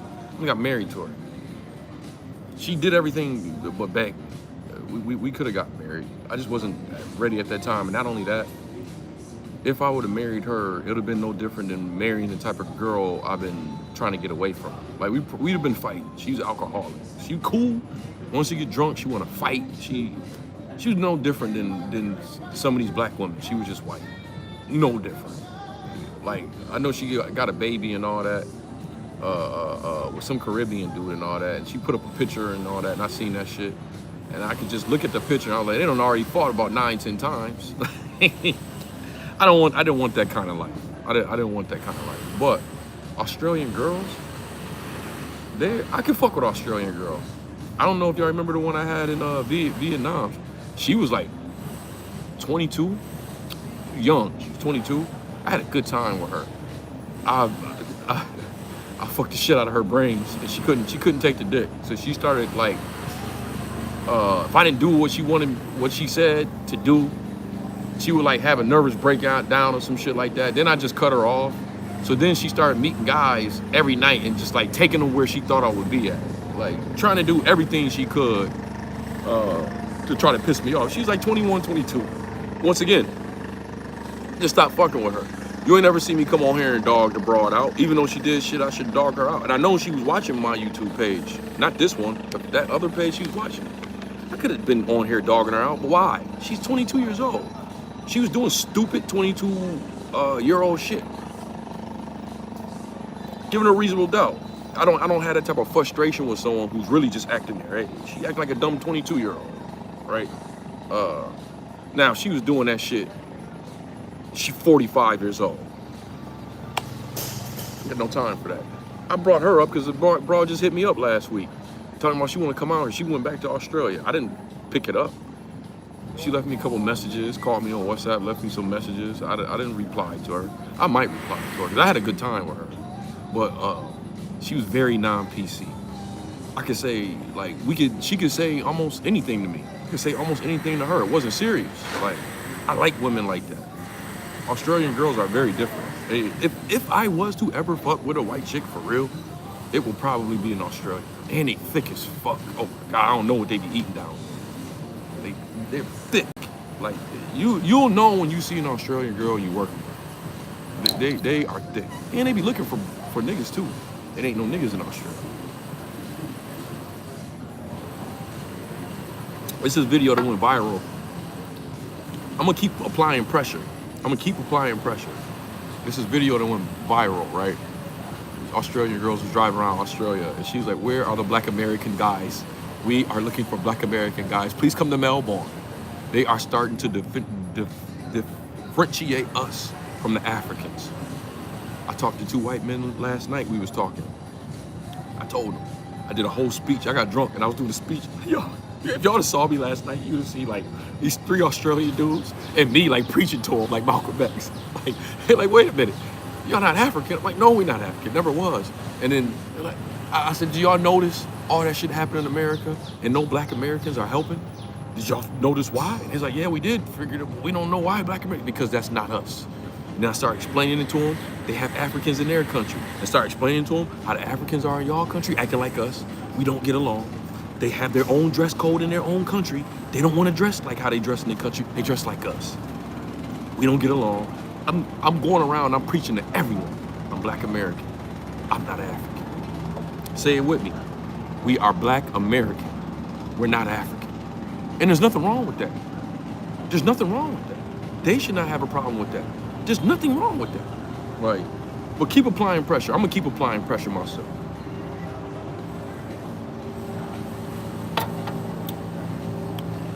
I used to be against all of this until I came out here and I seen how it was.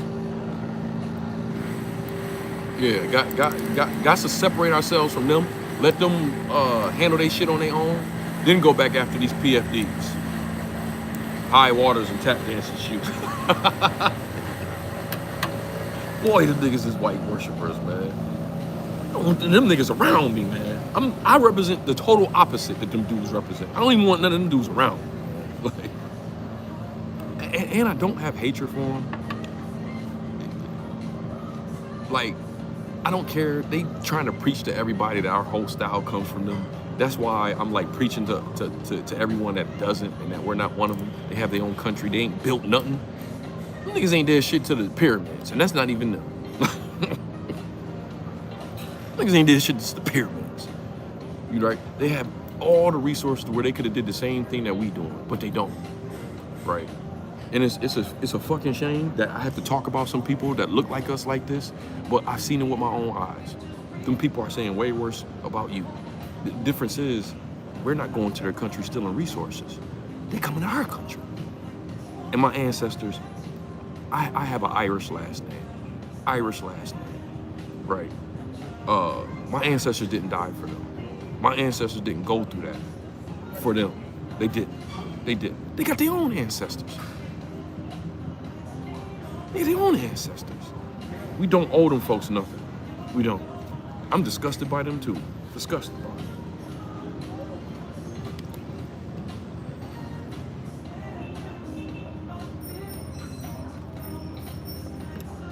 I got a boy, Saquon, that's out here.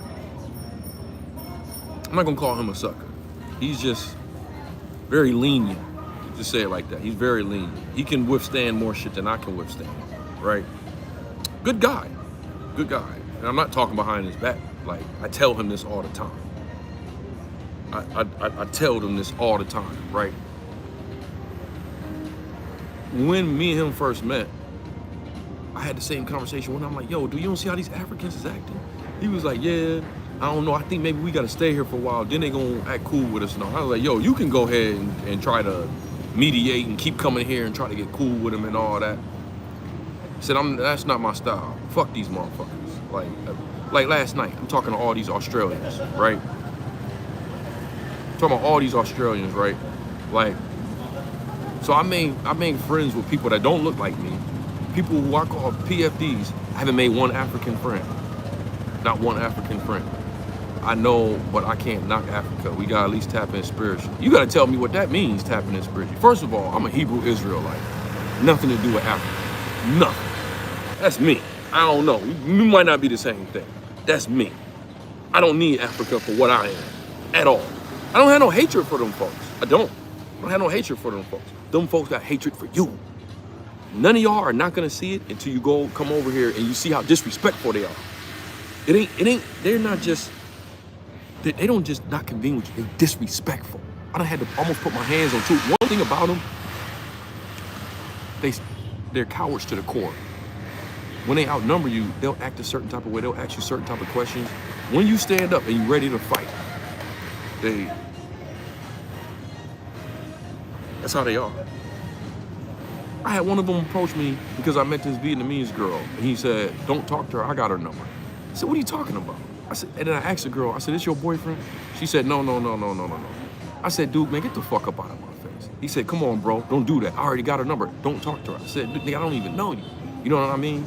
So we're going back a little bit. So I'm like, "Yo, man, let's go outside. Let's go outside." I go outside. This motherfucker went the opposite way. Opposite way. Dressed like a New York nigga. These motherfuckers from South Africa, never even been to New York. He's dressed like Wu-Tang in the 90s. Tim's, the whole bomber vest, all of it. In Vietnam. Very disrespectful. The point that I was making is I left to go to Thailand. My boy hit me up. Fuck Africans. He was a total opposite. He was trying to mediate with him. After a while, he's like, fuck Africans. I don't fuck with none of them niggas. I'm like, wait a minute. You ain't get cool with them? Man, I was talking to this girl. One of them came over there, tried to get the girl off the date. Did the same shit they did to me. Same shit. Same shit. White boys, they're not fucking with them. White people come around, they come around like this. We come around, it's like all of a sudden they get brave or some shit like that.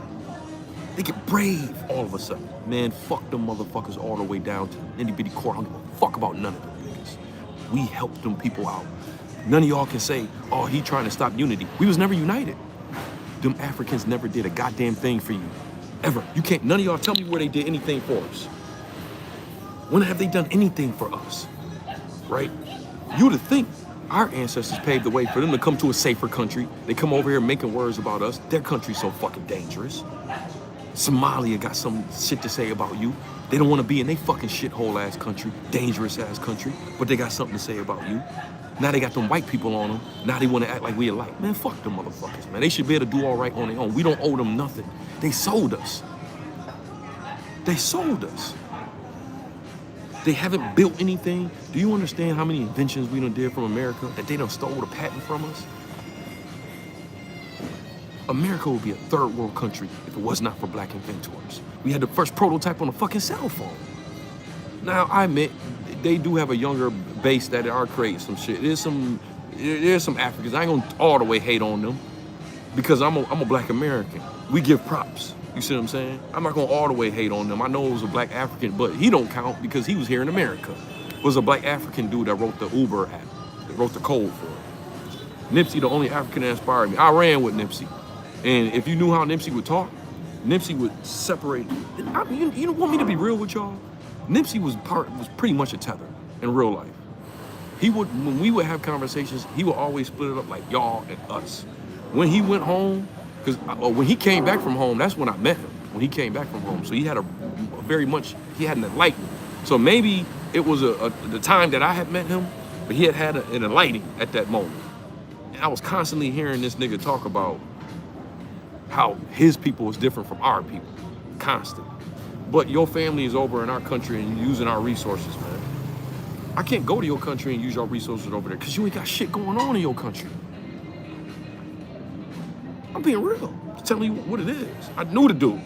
Like, he ain't gonna never be to me what he is to y'all because I saw him as a regular person, at his bitter core, right? I do have to understand this man has actual fans. And I do understand that. But I'm never gonna be able to look at him how y'all look at him. I'm never gonna be able to look at him like that. Because I've been in the room with niggas talking about going to do some shit to other niggas, right? Then I see him blow up years later. I see all these motivational speaking and shit. Then I look at how he dealt with me. I look at how he dealt with other niggas. I know some other stories that y'all don't know on how he was getting people fucked up in the streets. Man, y'all free to believe and like him and all y'all want. I know the real him. I'll never come out and dog and diss him or anything like that because for what? For what? Like, nothing between me and him happened to the degree I should go out and dog and diss him. I don't care about none of that Crip shit. If it did, I would. Y'all know I ain't gonna say I don't like him. You know, I got a little respect for Biggie. You know, as much as some of the shit that he did I didn't like, there was a period of time where that man had my back. And for the shit that he did, some of the shit that he stole from me, the 40,000, I ain't gonna never forgive that. Never. That's why I did that video. Like, if I ever talk to him, which one day I will, after all this shit settled, he gets some time, far in the future, I'm gonna say about 4 or 5 years from now, I think I'm gonna reach out to him in jail and try to talk to him. Not for no clout or no nothing like that. Just me and him. Just me and him. Y'all ain't gonna hear about it. It ain't gonna be nothing on clout. But there's a period in my life where it was just me and him every single day for a year and a half. If you have a period like that in my life where it's just me and you for a year and a half, even if I don't talk to you, it's gonna always, I'm always have a little connection with you. I'm always have a little connection with you. And other than that 40,000, because I needed that 40,000, and that was what ended everything. That ended everything. But the other shit that he did, it kind of took up for me being able to get shit that people owe me back from me. You know, I'm okay with all, like, when that barber, like, saw that people was taking money from me, right? And then I did something for him, and he tried to rob me.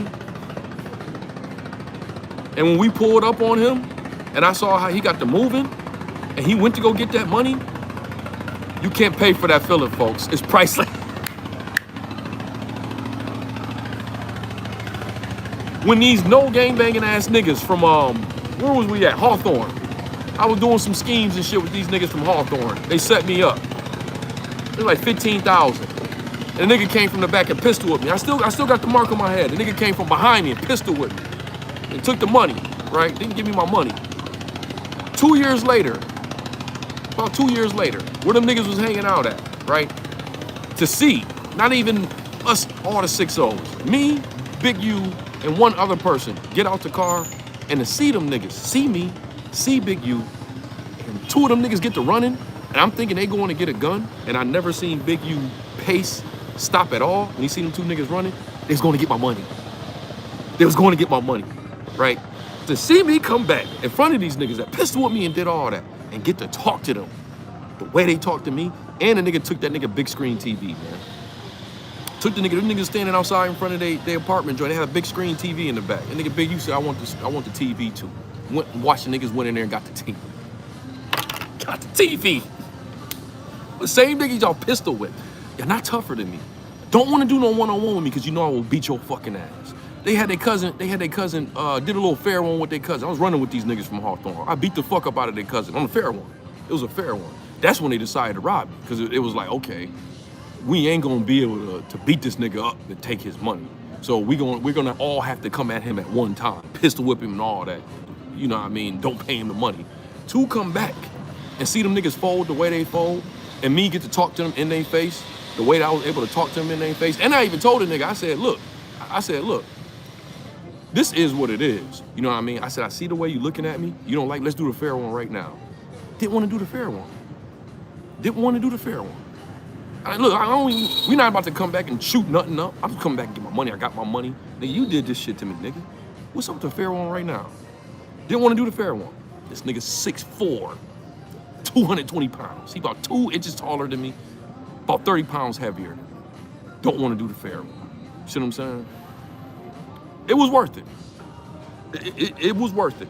That 40,000, I couldn't let that one go. Couldn't let all the other shit was worth it. Couldn't let that 40,000 shit go. I could have been 6-0. I don't want to be none of that gang shit. That's what they was trying to do. They was trying to push me into that 6-0 shit. I said all that to say, where I get y'all with that Nipsey shit, y'all gotta excuse me. I'm never gonna look at him the way y'all look at him. I don't look at him in a negative way. He's just a nigga that got his shit together, that used the system again. I know for a fact, he used the 6-0 to get himself on. And if you're gonna be a 6-0, then... But his story ended just like all the other 6-0 story ended, with another 6-0 killing him, which is why I never wanted to become a 6-0 and why I didn't become one. That story has a very familiar ending. Get ready to pay this bill and get up out of here. That story has a very familiar ending.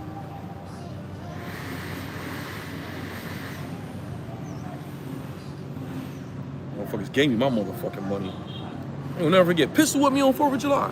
I ain't gonna never forget the day. They pistol with me on 4th of July. My gangster bitch had to come pick me up and take me to the hospital. I got her in there in the hospital, face all bleeding and shit like that. Didn't even do it in my face. A nigga came from behind and did it. Right?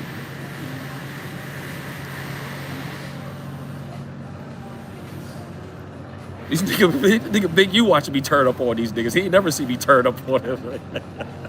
Nigga was like, man, you really didn't like them niggas. Like, nah. I turned up on them niggas. I turned up on them niggas. He was like, we got everything and we got a TV. I got a TV and all that. He still wanted to do something to them niggas. Like, yeah, man, fuck them niggas, man. Because you know what? When the situations was changed, that's what they did to me. When the situation was opposite, that's what they did to me. When a rabbit got the gun, it ain't that fun anymore. They still got away easy. They still got away easy. We just took items and money and shit like that. They ain't got a permanent mark on their head. What do I think about Taiwan?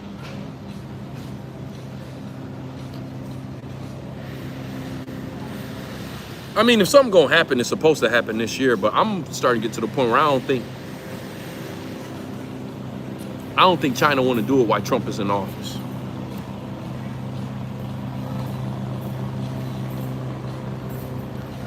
But if it's gonna happen in this next year and a half. Because the dude said on Chinese TV, he said he want Taiwan by the end of 2027. So you talking about a year and a half. Talking about a year and a half.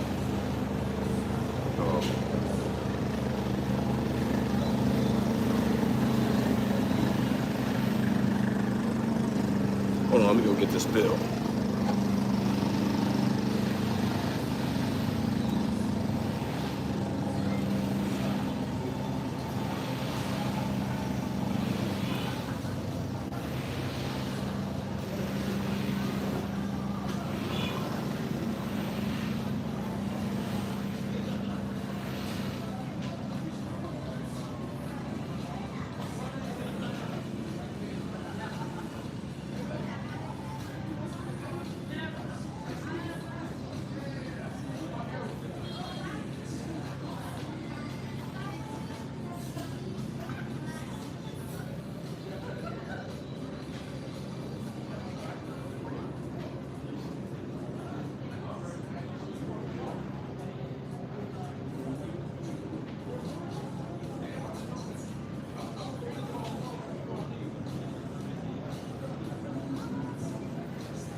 I gotta look at my wallet. Dope, ain't it? I'm gonna have some fly shit when I come back home. All this shit is good for dates. I can't wait to get back to New York and go on a date and pull this out. Oh my God, where'd you get that wallet from? Well, you know when nigga be traveling and all that. You know niggas up in Vietnam and all that. You know how nigga get to talking. I'm gonna go, when I get back home, I'm gonna act, what do we call it? I'm gonna act extra. I'm gonna be like this everywhere I go, be like this. We'll go on a date and all that. We'll pay for it with the wallet. Oh my God, where you get that wallet from? Well, you know, nigga was all up in Vietnam. I was traveling, I was up in Malaysia. Yeah. I'm gonna be acting extra when I get back home, nigga. And y'all niggas don't know nothing about Malaysia, you dumbass niggas.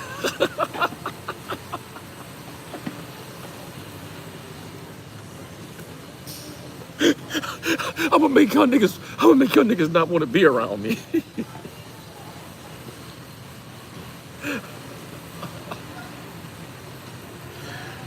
Oh shit, look at that building. It looked like the Phuket temples that I was up in over there. Bossing up on them. Yeah, just talking a little shit. Hey, you know who I really can't wait to do that with? White people. White people who ain't traveled. And I'm a nigga that done traveled. Do you know how disrespectful that is to them?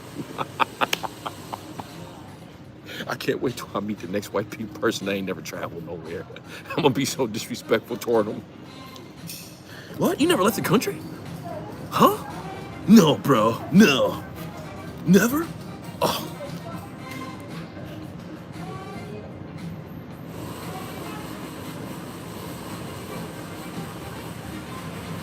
I get why they don't travel. I wouldn't travel if I was one of them. I would, but I understand how some of them don't travel. There's no need if you're white in America. As crazy as they have it in Asia, because they are white worship in Asia, it still ain't gonna get no better than it gets for them in America. They can just sit there and watch on TV people getting their head blown off. And all they gotta do is stay out the way. Everybody but them, except for when they want to get in the way. Like, Every now and then one of y'all niggas get crazy and do something to them that they deserve. And they get a little afraid. They get a little afraid, and then they realize, most of these niggas want to play PS5. That was one nigga that lost his mind and got rid of 5 of us. Other niggas ain't gonna do it. And they be right. They be right. Every now and then, they get afraid though. I tell you what, I gotta say some shit that don't come off as terrorist, because I'm not no terrorist, but if you look at history, you can see how to frustrate them people when they get afraid. It don't take a lot of us to stand up, just a few of them. They get to shaking in their boots. Because they know, they'll even tell you this. You can look on TikTok, well, they might take it down, the Jews don't about TikTok now. But you can look on TikTok, they come out and say it. They say the reason why we be on y'all so much, we pay attention to everything y'all do, is you waiting for the comeback. We know it's coming. We're waiting for the comeback. If you know, like I know, the comeback ain't coming from us. It's coming from the Most High. That's where the comeback is coming from, which is way worse than what we could ever do. It's way worse than the nigga from Dallas. Way worse than that. Yeah, I mean, this is YouTube. There's certain shit. This page ain't monetized. What's up with you, Pete Morton? This page ain't monetized, but it's still certain shit I can't say on it. But yeah, some of these people, I'm just going to tell you just like this.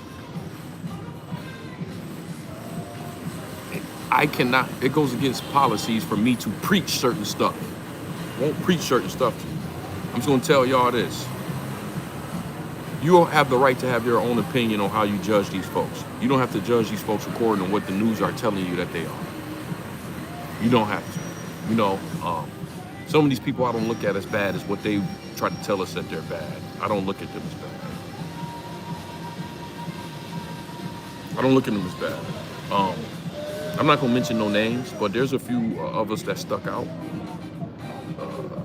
I just don't look at them the way that they want us to look at them, because you know, you can make the world a better place. I'm gonna say it like that. Make the world a better place. I don't see how anybody can debate. Let me shut up, man.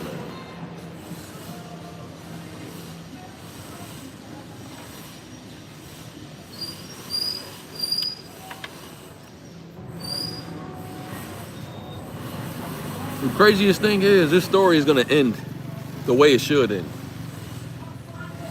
And you can kind of see the story ending. You know, the world has destroyed itself and restarted multiple times, 3 times, I believe. I think we're on the cusp of another one.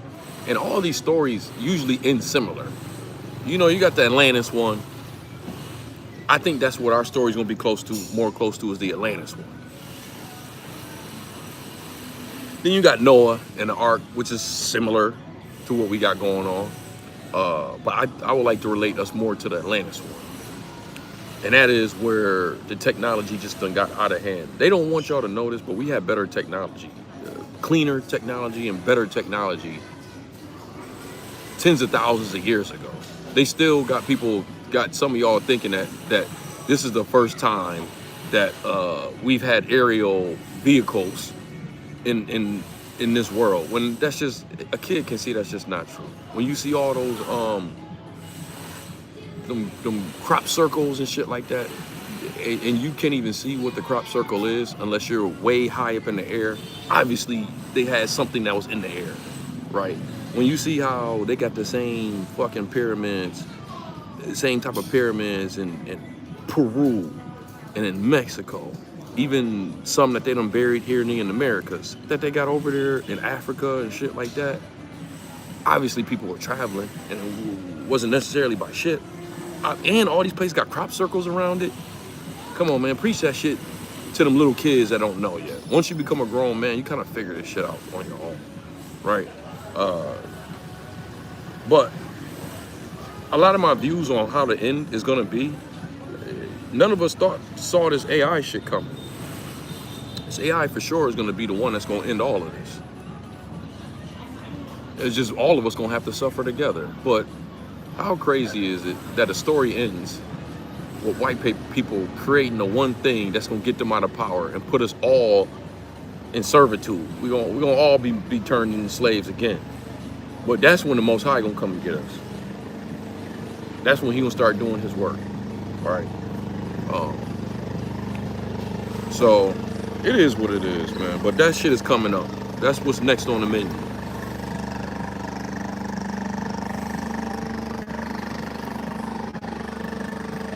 That's when stuff is gonna happen. When, you know, what he say?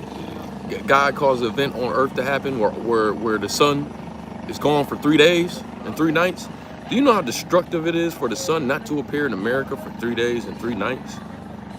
A lot of that shit has a different meaning now. We thought that, damn, you trying to drain the human spirit by doing that.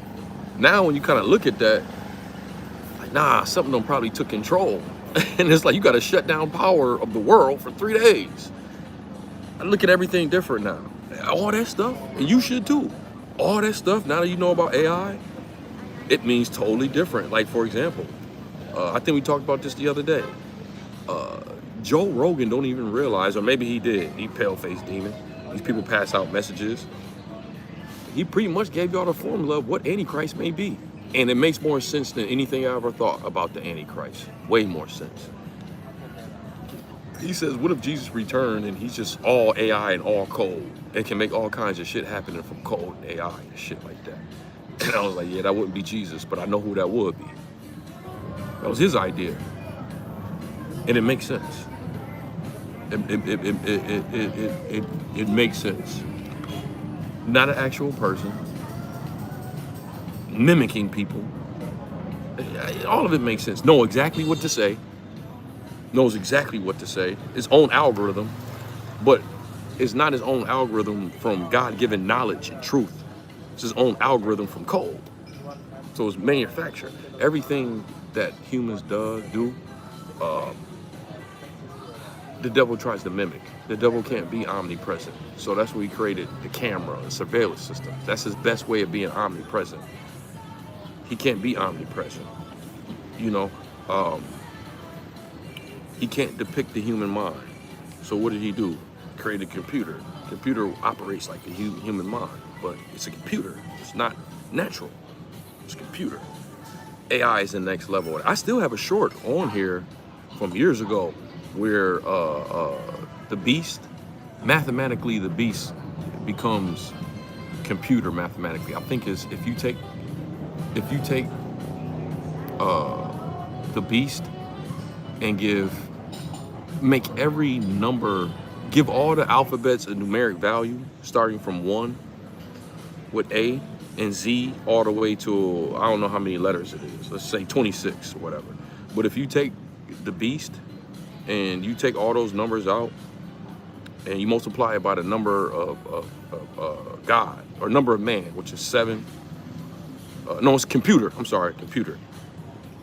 You take all that, you take all them letters out of computer, and you give it an alphanumeric value, and you multiply it by 7, the number becomes 666, right? I still got that short on my page, but you said you're not that worried. Oh, you shouldn't be worried, man. Look, it's gonna be some pain. This shit ain't gonna be easy to go through, but it has to happen. It has to happen. It has to happen. It is what it is. I don't push back these days, you know, and it's almost like some of the stuff I've been trying to do my whole life is starting to happen for me. So it's a big part that's like, man, why now? Why I can't get to live out these glorious days? But at the end of the day, as long as these people are taking off the mantle, all these personal achievements, you could be selfish. Even thinking about it, you can be kind of selfish. So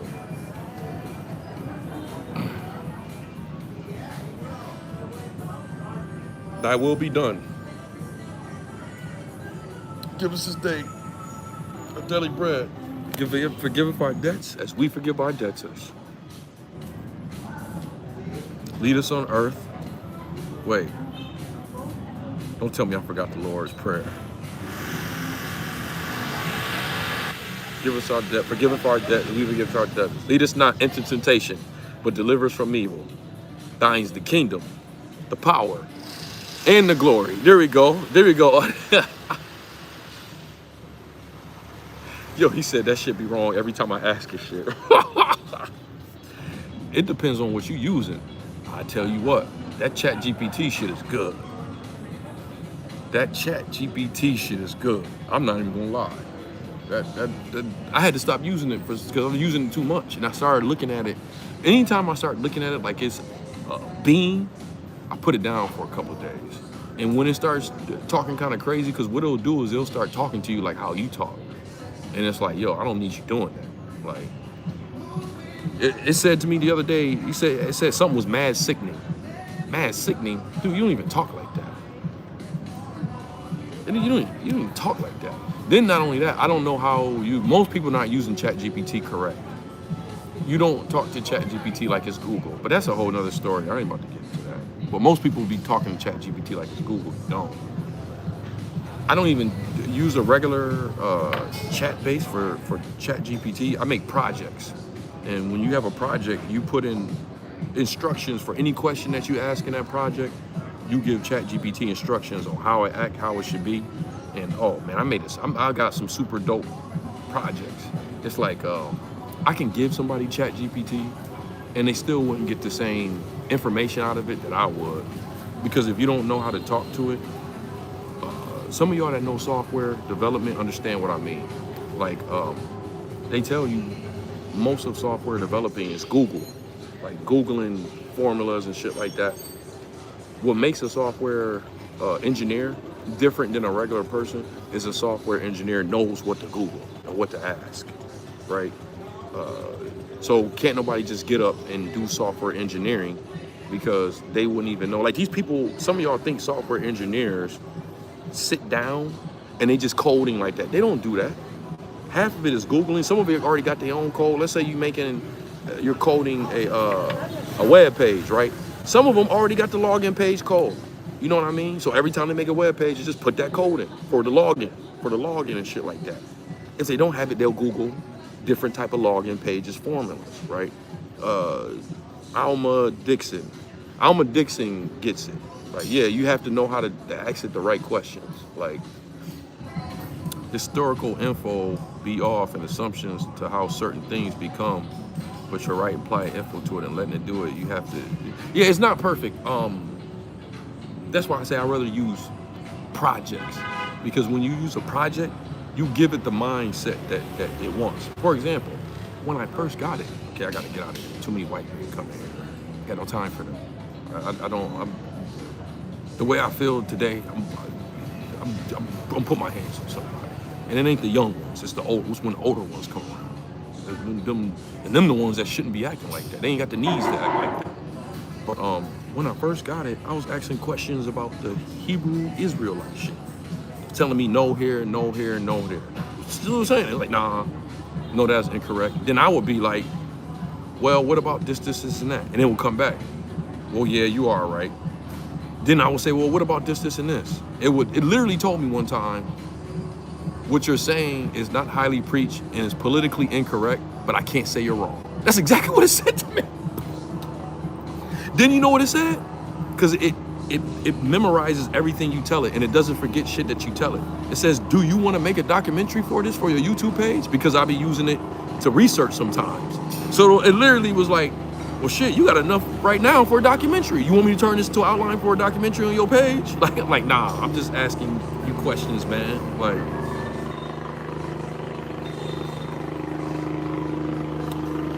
I have to learn Gemini because I keep hearing from people that Gemini is better, but I just don't see it yet. I just don't see it yet. Gemini has been very good for my thumbnails. It's been very good for my thumbnails.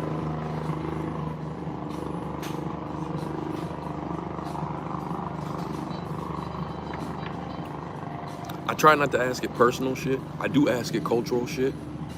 It's very good when you go into another country and you want to ask it cultural shit, because people will lie to you. Well, ChatGPT can lie to you too, but this is what it does. ChatGPT uses all the information from online, right? So if people are talking about it online, it's going to take what people are saying from online, right?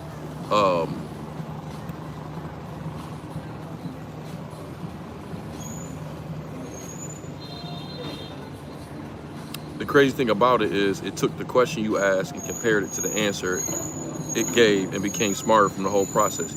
Learning language model. That's what it is. It gets smarter and smarter the more you talk to it. I don't believe any of this, even though I'm in tech. I still believe that this shit is spirits that's introducing itself through this language learning model. But if you want to go what the politically correct thing, yeah, it's a language learning model. The more you talk to it, the more it learns. I kind of like that part of it because it's like meeting a new broad. I don't have to keep explaining past conversations. And sometimes, right on cue, it'll bring up past shit we talked about. Like, oh, I get what you're thinking about. You're thinking about this from when we talked a couple weeks ago. And it'd be like, wait a minute. Like, yeah, I was. But I didn't ask you to. That shit is crazy, man. You gotta be careful with it. I'm not gonna lie to y'all. The last week, I had to put it down. Because I've been using it too much. Something happened with somebody, I'm not gonna mention who it is, but somebody asked me a question, right? And I didn't know how to answer the question. I wanted to be sensitive with this person because this person is a follower on my page. I didn't want to be disrespectful with my answer, right? So I screenshot the question that they asked me in IG to put it in ChatGPT. I didn't know that this person had it on vanish mode. So it sent them a notification that I took a screenshot of. I had to explain to these people that, look, I'm not planning on using, because they gave me some information. They was pretty much asking me a question about a personal experience they had. So I had to tell them, look, I didn't screenshot that to have proof that you sent this to me or anything. I apologize. I didn't know you had it on vanish mode, but I screenshot it because I was putting it in ChatGPT to ask ChatGPT how to politely answer this question for you without sounding like an asshole. I'll be doing some of that shit like that, but I had to put it down because I'm like, yeah, I'm using this shit too much. I'm just screenshotting everything, putting it in there. Hey, tell me this, tell me that.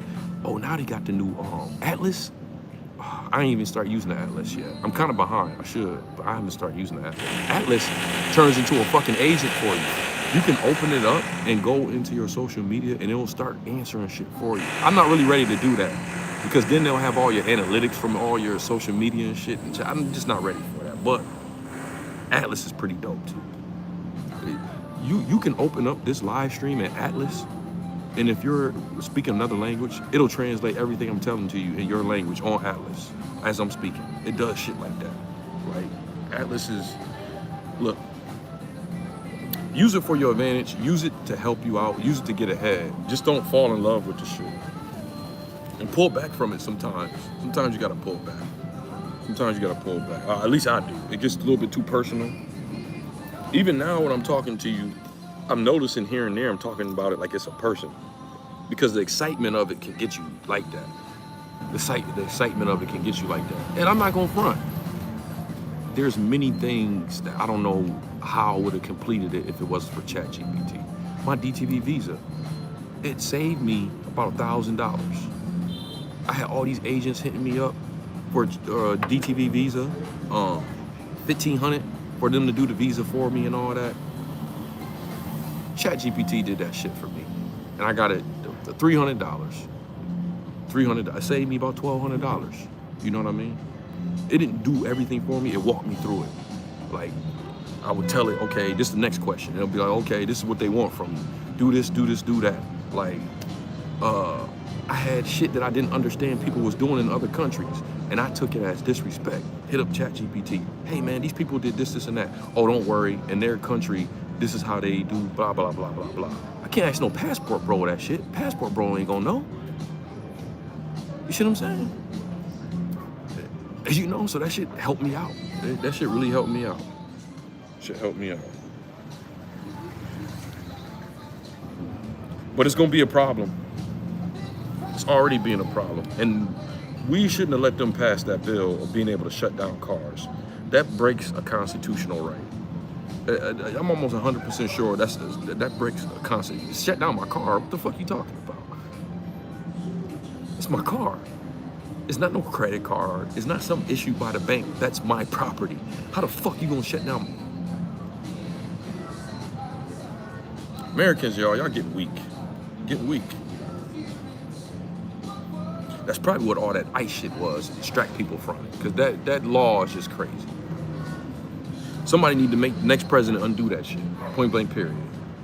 That needs to be brought up for the next elections. Anyway, I had fun talking to y'all. Let me go ahead and get to work. Go ahead and get out of here. Damn, people out here working. It's a coffee shop I think I'm gonna go to. I don't think I'm gonna stay here. Maybe I should change my room too while I'm at it. Yeah, let me go ahead and get up out of here. I enjoyed this conversation. I know it's pretty late over there. I fucked with y'all. I appreciate y'all. All 16 of y'all, or 10 we had in here. I appreciate y'all presence. Y'all get some rest, and you know, as long as it's God's will, we all wake up tomorrow, see another day, do this all over again. But anyways, y'all know how we like to end our live streams over here at Moxie Approved with that water. See y'all here next time on Moxie Approved. Peace.